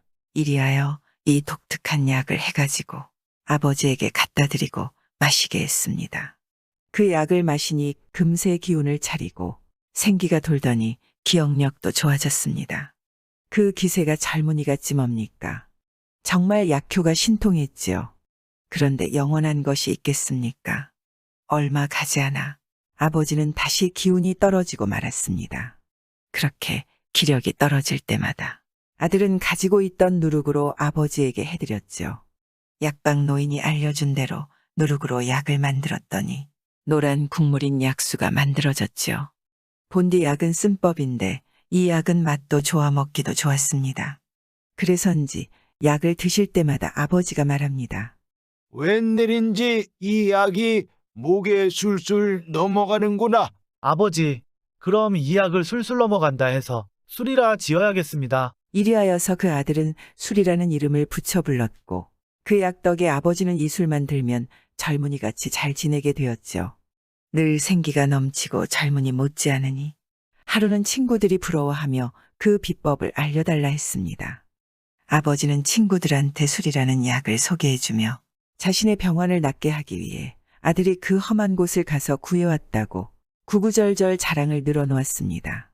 친구들은 자랑만 말고 같이 건강해지자고, 같이 젊어지자고, 맛 좀 보여달라고 성화를 대서 나누어 마셨습니다. 한 번 맛본 사람들은 그 술을 잊지 못해서 인기가 많아졌지요. 그러다 보니 이 아들은 그 수약을 팔아서 큰 돈을 벌게 되었습니다. 몸에 좋은 약이라고 하니까 비싼 돈을 내서라도 이 술이라는 약을 많이 먹어대지 뭡니까? 그런데 술이라는 약을 술술 먹어대니 차츰차츰 약효가 세 가지로 나타났지요. 처음 술을 든 사람은 아주 유식해졌습니다.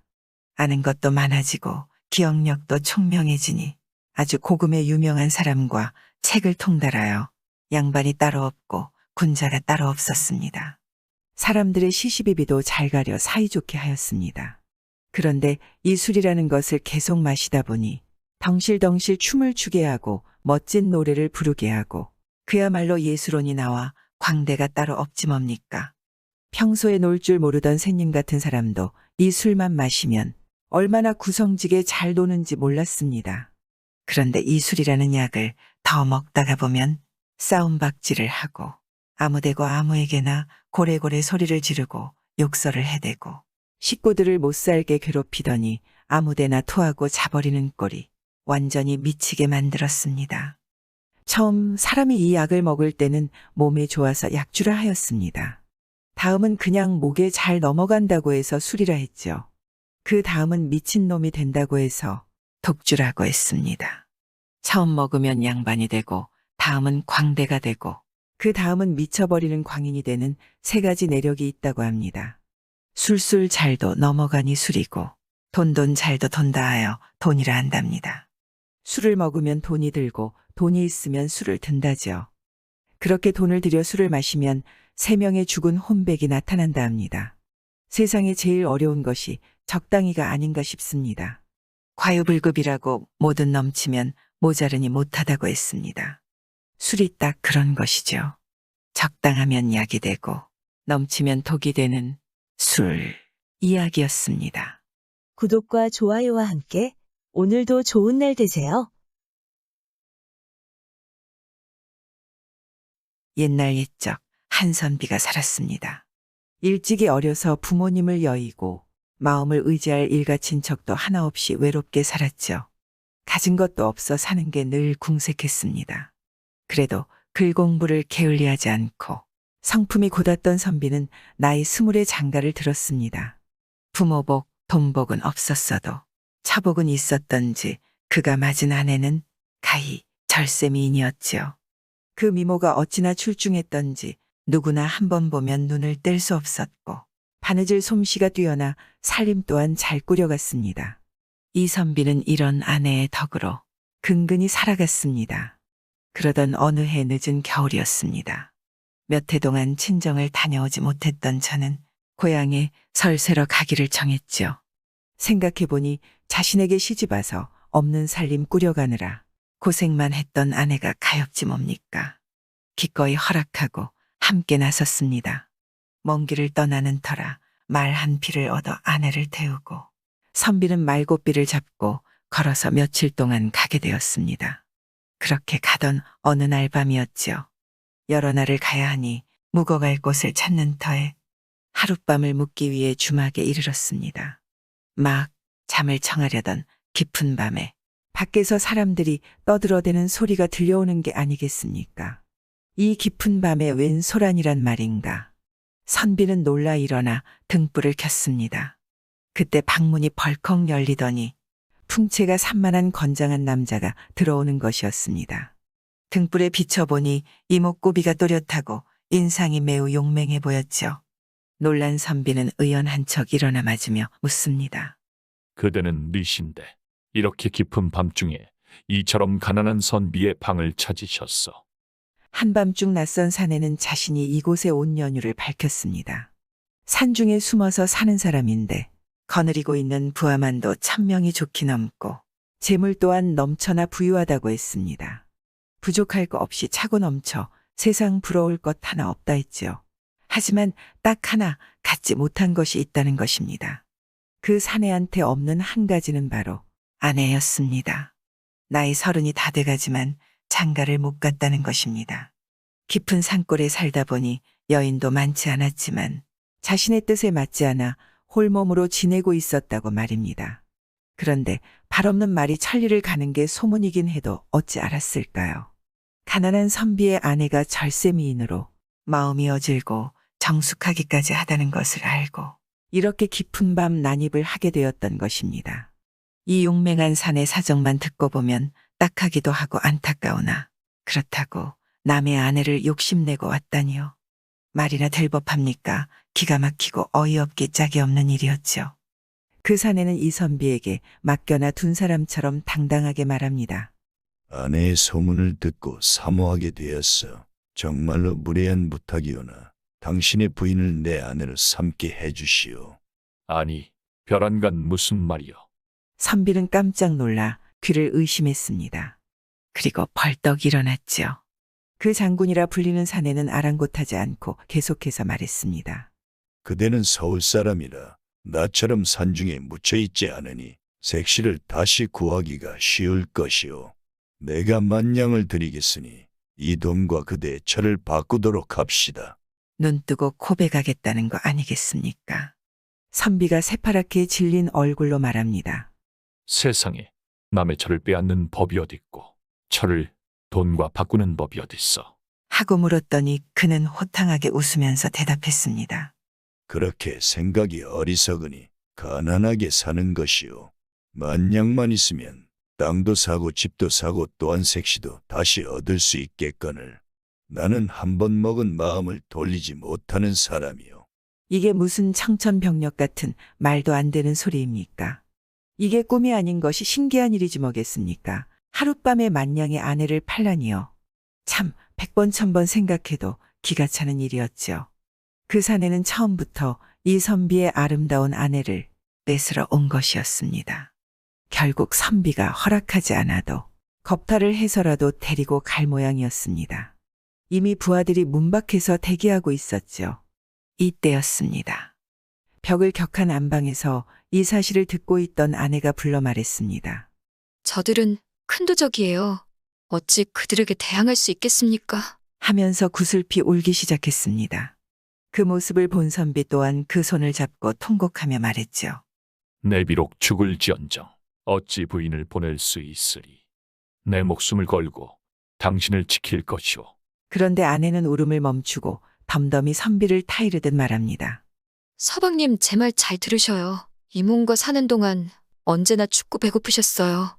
게다가 아직 자녀가 없으니 저 한 몸, 저 사람에게 가면 저자가 준 만냥으로 땅과 집을 장만해 일생 동안 부귀를 누리고 새 장가를 들 수 있습니다.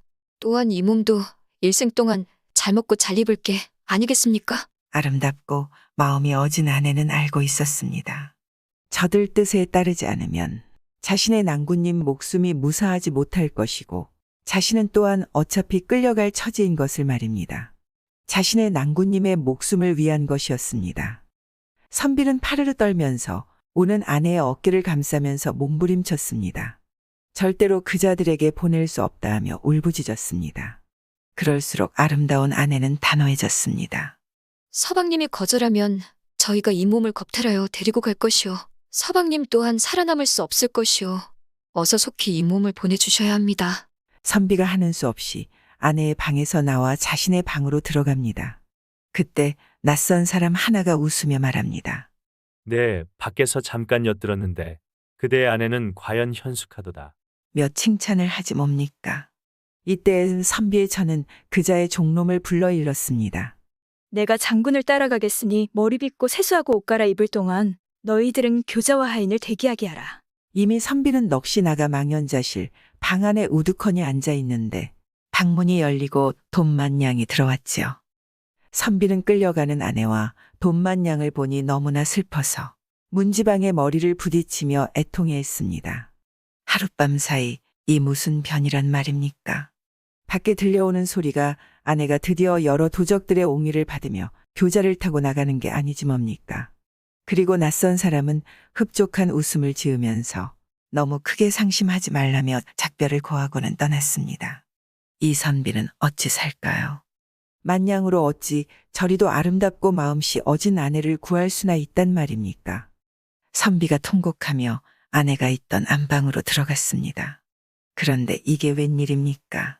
꿈인가 생시인가 분명히 교자를 타고 나간 아내가 여전히 아름다운 얼굴로 곱게 앉아있는 게 아니겠습니까? 이게 어찌된 일이오? 의아해하는 선비를 보았지요. 아내는 선비를 안심시키며 자초지종을 말해주었습니다. 아름다운 아내는 이랬던 것입니다. 이 아내한테는 몸종이 하나 있었습니다. 근근히 살아가는 가난한 살림이었지만 딱한 사정으로 구걸하며 사는 한 여인을 몸종으로 거둬주었던 것이었습니다.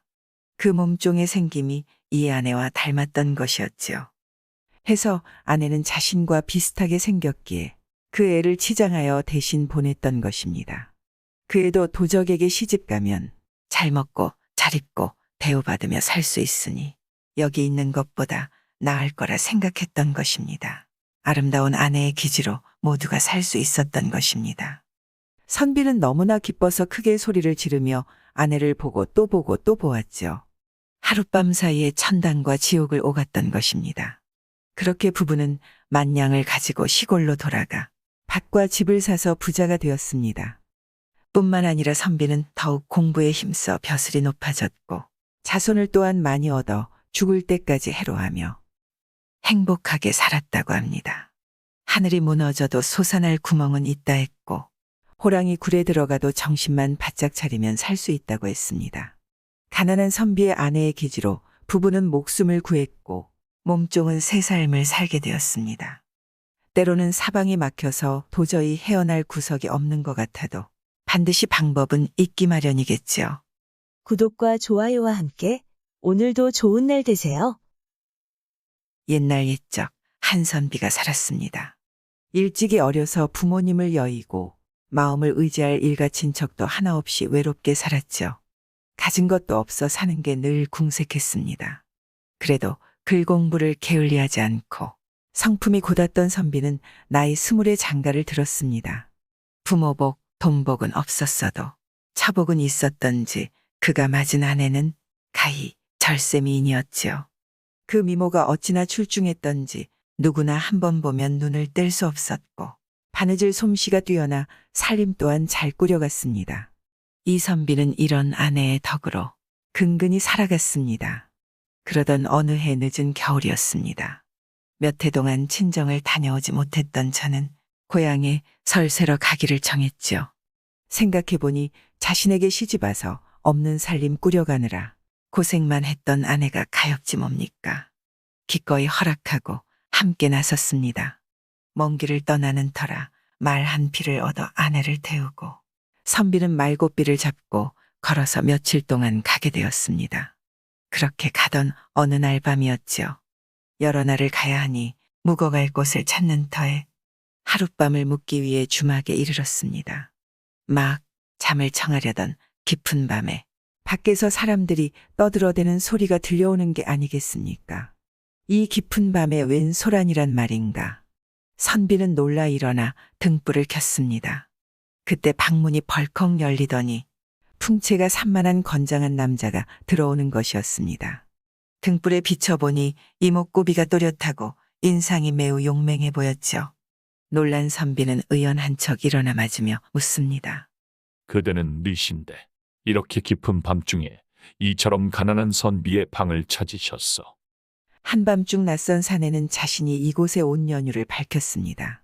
산중에 숨어서 사는 사람인데 거느리고 있는 부하만도 1000명이 좋게 넘고 재물 또한 넘쳐나 부유하다고 했습니다. 부족할 거 없이 차고 넘쳐 세상 부러울 것 하나 없다 했지요. 하지만 딱 하나 갖지 못한 것이 있다는 것입니다. 그 사내한테 없는 한 가지는 바로 아내였습니다. 나이 30이 다 돼가지만 장가를 못 갔다는 것입니다. 깊은 산골에 살다 보니 여인도 많지 않았지만 자신의 뜻에 맞지 않아 홀몸으로 지내고 있었다고 말입니다. 그런데 발없는 말이 천리를 가는 게 소문이긴 해도 어찌 알았을까요? 가난한 선비의 아내가 절세미인으로 마음이 어질고 정숙하기까지 하다는 것을 알고 이렇게 깊은 밤 난입을 하게 되었던 것입니다. 이 용맹한 사내 사정만 듣고 보면 딱하기도 하고 안타까우나 그렇다고 남의 아내를 욕심내고 왔다니요.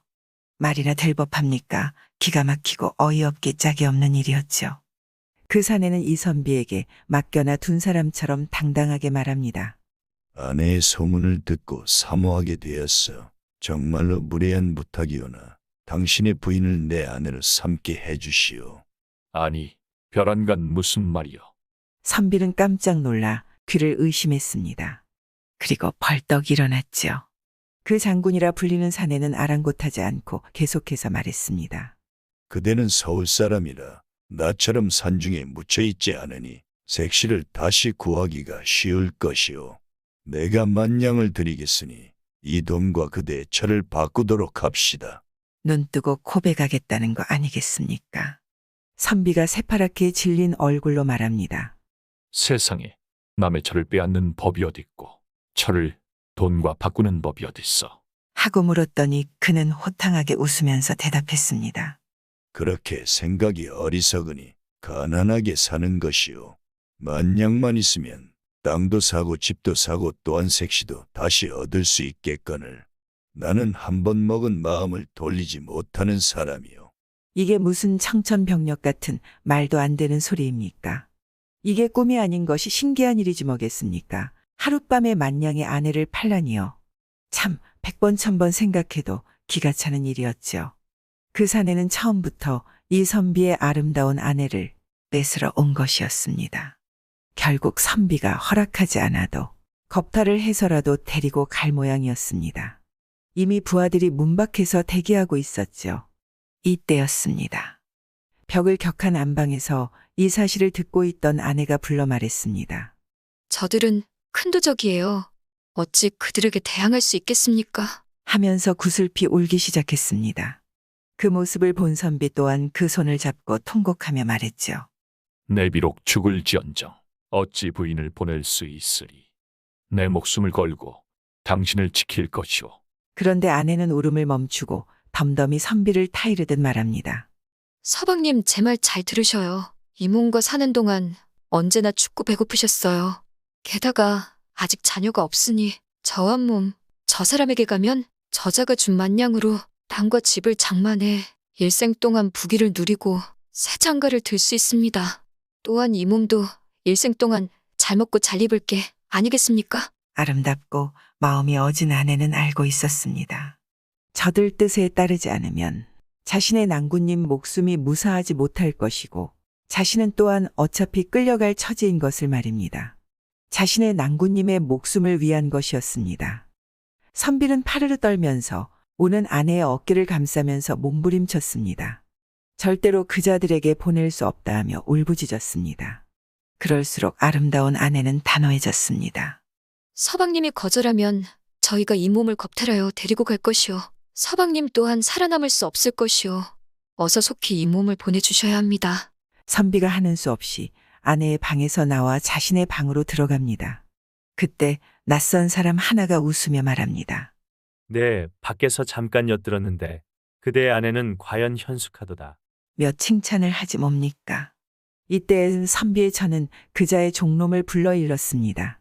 내가 장군을 따라가겠으니 머리 빗고 세수하고 옷 갈아입을 동안 너희들은 교자와 하인을 대기하게 하라. 이미 선비는 넋이 나가 망연자실 방 안에 우두커니 앉아 있는데 방문이 열리고 돈만냥이 들어왔지요. 선비는 끌려가는 아내와 돈만냥을 보니 너무나 슬퍼서 문지방에 머리를 부딪히며 애통해했습니다. 하룻밤 사이 이 무슨 변이란 말입니까? 밖에 들려오는 소리가 아내가 드디어 여러 도적들의 옹의를 받으며 교자를 타고 나가는 게 아니지 뭡니까? 그리고 낯선 사람은 흡족한 웃음을 지으면서 너무 크게 상심하지 말라며 작별을 고하고는 떠났습니다. 이 선비는 어찌 살까요?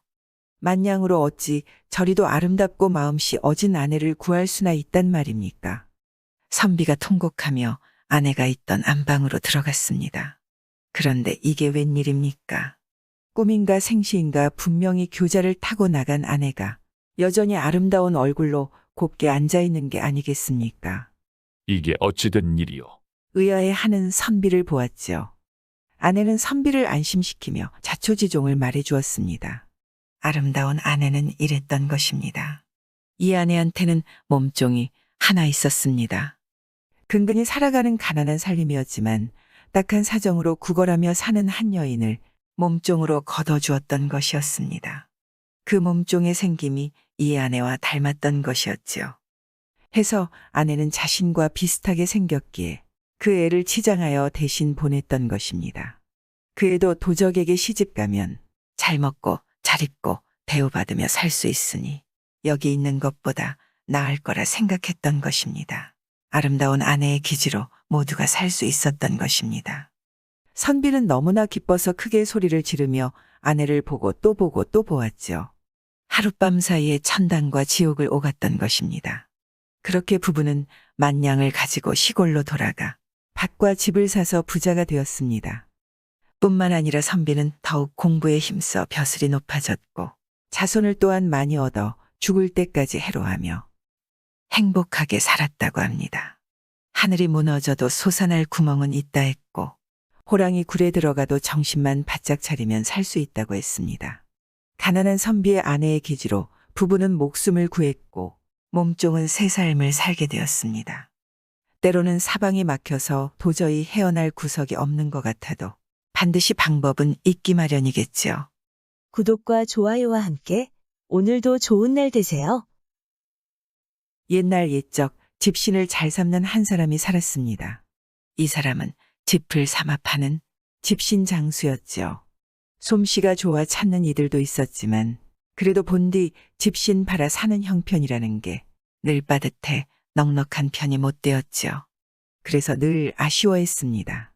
요즘이야 발 크기 문수대로 꼭 맞는 것, 질긴 것, 멋들어진 것, 형편 따라 골라 신고 살지만 그 옛날에는 비가 오나 눈이 오나 먼 길을 떠날 때나 안 떠날 때나 밤이나 낮이나 그저 집신 하나로 신고 살았습니다. 집신 장수는 집신을 열심히 삼아도 형편이 그 타령, 솜씨를 부려 삼아도 그 타령인 게 늘 아쉽기만 했습니다. 그러던 하루는 자신이 만든 집신으로 크게 바꿔야겠다고 마음을 먹었습니다. 이 모양이 좋을까? 저 모양이 좋을까? 아주 작게 만들어 볼까? 아주 크게 만들어 볼까? 그때 이거다 싶어 외칩니다. 이왕 잘 못 사는 거 내 원 없이 흥이라도 풀 겸 무지무지하게 크게 만들어 보자. 그래서 그는 우선 집 10단을 갖다가 만들기 시작했죠. 그동안 답답한 속도 뚫리게 10명이나 풀어보자며 크게 만들었더니 집신 한 켤레가 만들어졌습니다. 집단이 자그마치 10단인데 만들고 보니 사람 키만한 크디큰 신이 한 벌 나온 것입니다. 그렇게 만든 사람 키만한 집신을 메고 팔러 나갔죠. 지나가는 사람들마다 한마디씩 합니다. 야, 이놈아, 그렇게 큰 신을 어찌 팔겠다는 것이냐? 아이고, 은진미륵이나 신을, 큰 신을 낑낑대면서 메고 지고 다니다니. 별 미친 놈이 다 있네. 아니, 팔겠다고 만든 신을 그리 크게 만들면 어쩌냐. 미련하기는, 돈 벌기는 글렀다 글렀어. 그 사람들 말을 듣고 있자하니 이 집신 장사는 실로 제정신이 아니었습니다. 그러면 어떻고 저러면 어떻겠습니까? 제 멋에 제 기분에 제 솜씨로 산다는데 누가 뭐라 한들 어쩌겠습니까? 그래도 집신 장사는 주눅들지 않았죠. 오히려 이런 총구석에서는 자신의 집신을 알아줄 사람이 없다 생각했습니다. 에이, 촌놈들한테는 웃음거리만 되지. 혹시 임자가 있을지도 모르니 서울에 가서 팔아야겠구나. 하고 마음먹고 걸음을 옮겼습니다. 한 동짜리 큰 집신 한 켤레를 지고서 걷고 걸어서 멀고 먼 서울에 당도하였지요. 드디어 서울에 도착한 집신 장수는 잔뜩 기대에 부풀었습니다. 휴, 이제 슬슬 서울에서 장사를 해볼까? 하여튼 이 크디 큰 신을 보고 다들 놀랄 것이야. 처음에는 말을 붙여봐야겠다. 우선 남의 관심을 끌어야 장사를 하지. 시골놈들은 속 모르고 흉을 보지만 서울 사람은 서울 사람이 아닌가. 나를 알아보고 칭찬을 하고 사줄 사람이 있을 것이야. 자, 희망을 갖고 팔러 나가보자꾸나. 신명이나 풀자고 만든 신이기에 신명나게 팔아볼 참으로 집신을 소개했습니다. 이 바람에 그는 장안의 화제가 되었죠. 한 동짜리 집신을 꼭 한 켤레만 파는 사나이라고 말입니다. 사람들마다 눈을 떼지 못하고 신기해하는 모습에 흥이 절로 났지만 그렇다고 집신을 사는 사람은 없었습니다. 그저 신기한 구경거리였죠. 그런데 세상에는 참 엉뚱한 사람이 많은가 봅니다. 신발을 사겠다는 사람은 없었지만 바꾸자는 사람이 있었습니다.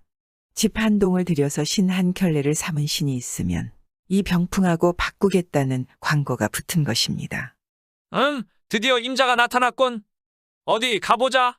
집신을 사겠다고 광고를 붙인 자는 병풍을 만들어 파는 병풍장수였습니다. 남이 보기에는 유유상종, 끼리끼리라고 엉뚱한 두 장사꾼이 만난 것이죠. 병풍장사는 반가이 집신 장사를 맞으며 말합니다. 당신 대단한 신장사구려. 집 한 동을 들여 신을 삼다니 누구도 생각도 못한 걸 해내다니요. 그럼요. 대단하지요.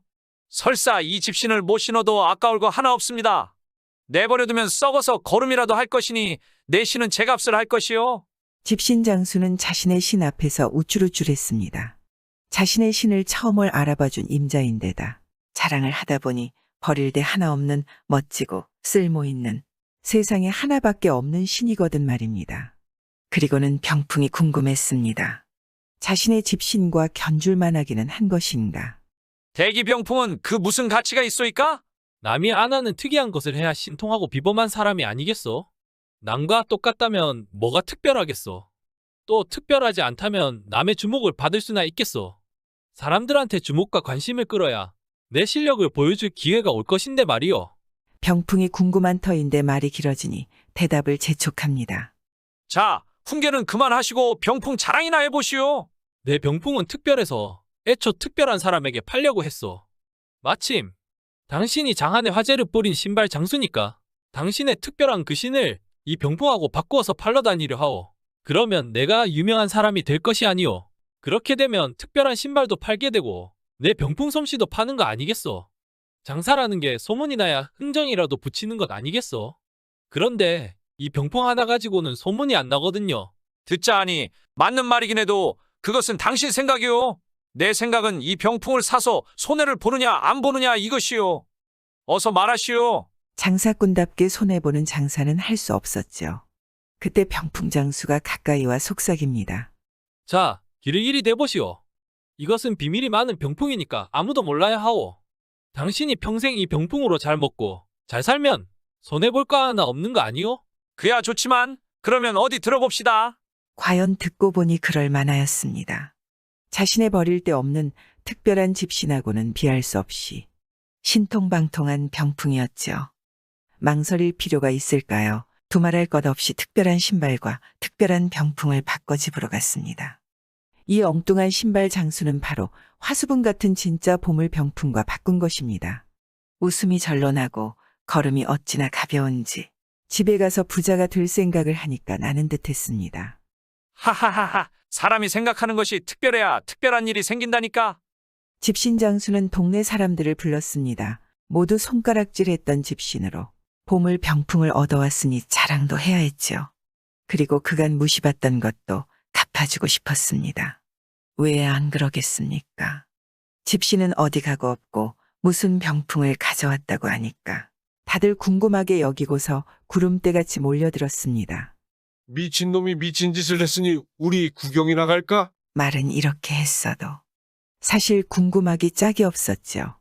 사람들이 모이자 집신 장수는 병풍을 탁 폈습니다. 병풍 속에는 미모가 수려한 여인이 그려져 있었죠. 그 옆에는 여인이 손수 차린 것처럼 보이는 음식과 술도 그려져 있었습니다. 그림 아니라 사람 같고 진짜 음식 같았죠. 그때 집신 장수는 병풍을 보고 크게 말했습니다. 그모라 그모라 술 한 상 차려오너라. 예, 그리하지요. 그러자 병풍 속 여인이 밥과 술이 차려진 상을 탁 들고서 사뿐히 나오는 것입니다. 사람들은 입이 쩍 벌어져 다물지 못했지요. 술상을 차려나온 저 그머리라는 처녀. 지난날 사람들은 바보 미친 놈이라고 빈정거렸었던가요. 지금 사람들은 부럽기 짝이 없었죠. 그 순간 그머리는 사뿐히 그 병풍으로 들어가 버렸습니다. 이 집신 장사는 총각이었는데 그머리라는 처녀는 밥상만 차려주었을까요? 그대 큰 집신을 만든 특별한 생각을 한 집신 총각은 특별한 병풍을 얻어 특별하게 색시도 얻었답니다. 병풍 속 처녀를 아내로 맞아 장가도 갔지요. 지금껏 해오던 일이 맞을 수도 아닐 수도 있습니다.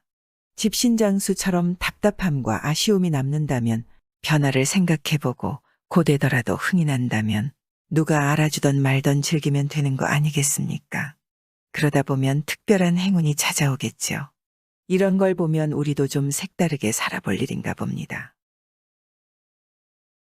구독과 좋아요와 함께 오늘도 좋은 날 되세요.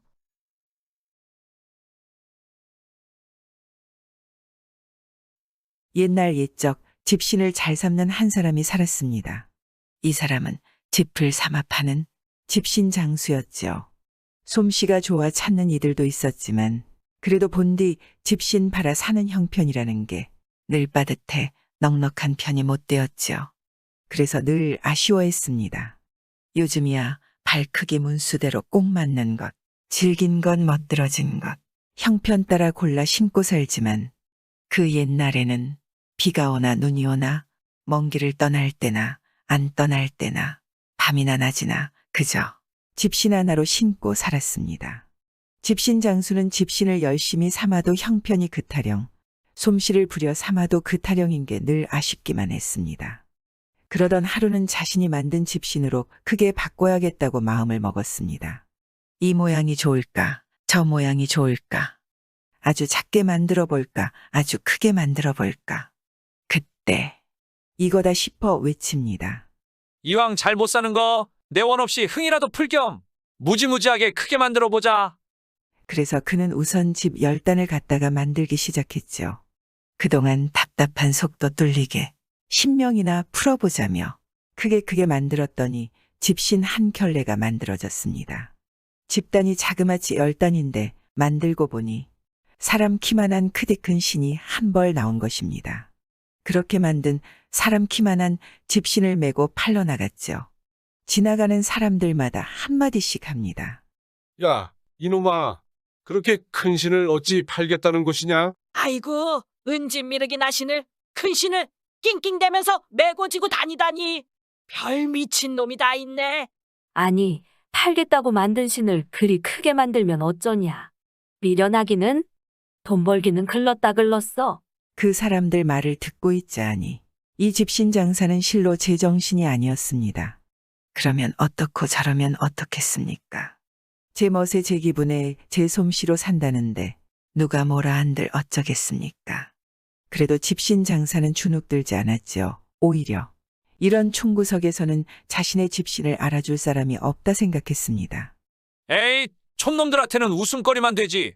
혹시 임자가 있을지도 모르니 서울에 가서 팔아야겠구나. 하고 마음먹고 걸음을 옮겼습니다. 한 동짜리 큰 집신 한 켤레를 지고서 걷고 걸어서 멀고 먼 서울에 당도하였지요. 드디어 서울에 도착한 집신 장수는 잔뜩 기대에 부풀었습니다. 휴, 이제 슬슬 서울에서 장사를 해볼까? 하여튼 이 크디 큰 신을 보고 다들 놀랄 것이야. 처음에는 말을 붙여봐야겠다. 우선 남의 관심을 끌어야 장사를 하지. 시골 놈들은 속 모르고 흉을 보지만 서울 사람은 서울 사람이 아닌가. 나를 알아보고 칭찬을 하고 사줄 사람이 있을 것이야. 자, 희망을 갖고 팔러 나가보자꾸나. 신명이나 풀자고 만든 신이기에 신명나게 팔아볼 참으로 집신을 소개했습니다. 이 바람에 그는 장안의 화제가 되었지요. 한 동짜리 집신을 꼭 한 켤레만 파는 사나이라고 말입니다. 사람들마다 눈을 떼지 못하고 신기해하는 모습에 흥이 절로 났지만 그렇다고 집신을 사는 사람은 없었습니다. 그저 신기한 구경거리였죠. 그런데 세상에는 참 엉뚱한 사람이 많은가 봅니다. 신발을 사겠다는 사람은 없었지만 바꾸자는 사람이 있었습니다.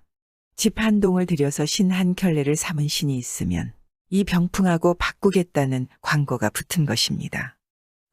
드디어 임자가 나타났군. 어디 가보자. 집신을 사겠다고 광고를 붙인 자는 병풍을 만들어 파는 병풍장수였습니다. 남이 보기에는 유유상종, 끼리끼리라고 엉뚱한 두 장사꾼이 만난 것이죠. 병풍장사는 반가이 집신 장사를 맞으며 말합니다. 당신 대단한 신장사구려. 집 한 동을 들여 신을 삼다니 누구도 생각도 못한 걸 해내다니요. 그럼요. 대단하지요. 설사 이 집신을 못 신어도 아까울 거 하나 없습니다. 내버려두면 썩어서 거름이라도 할 것이니 내 신은 제 값을 할 것이요.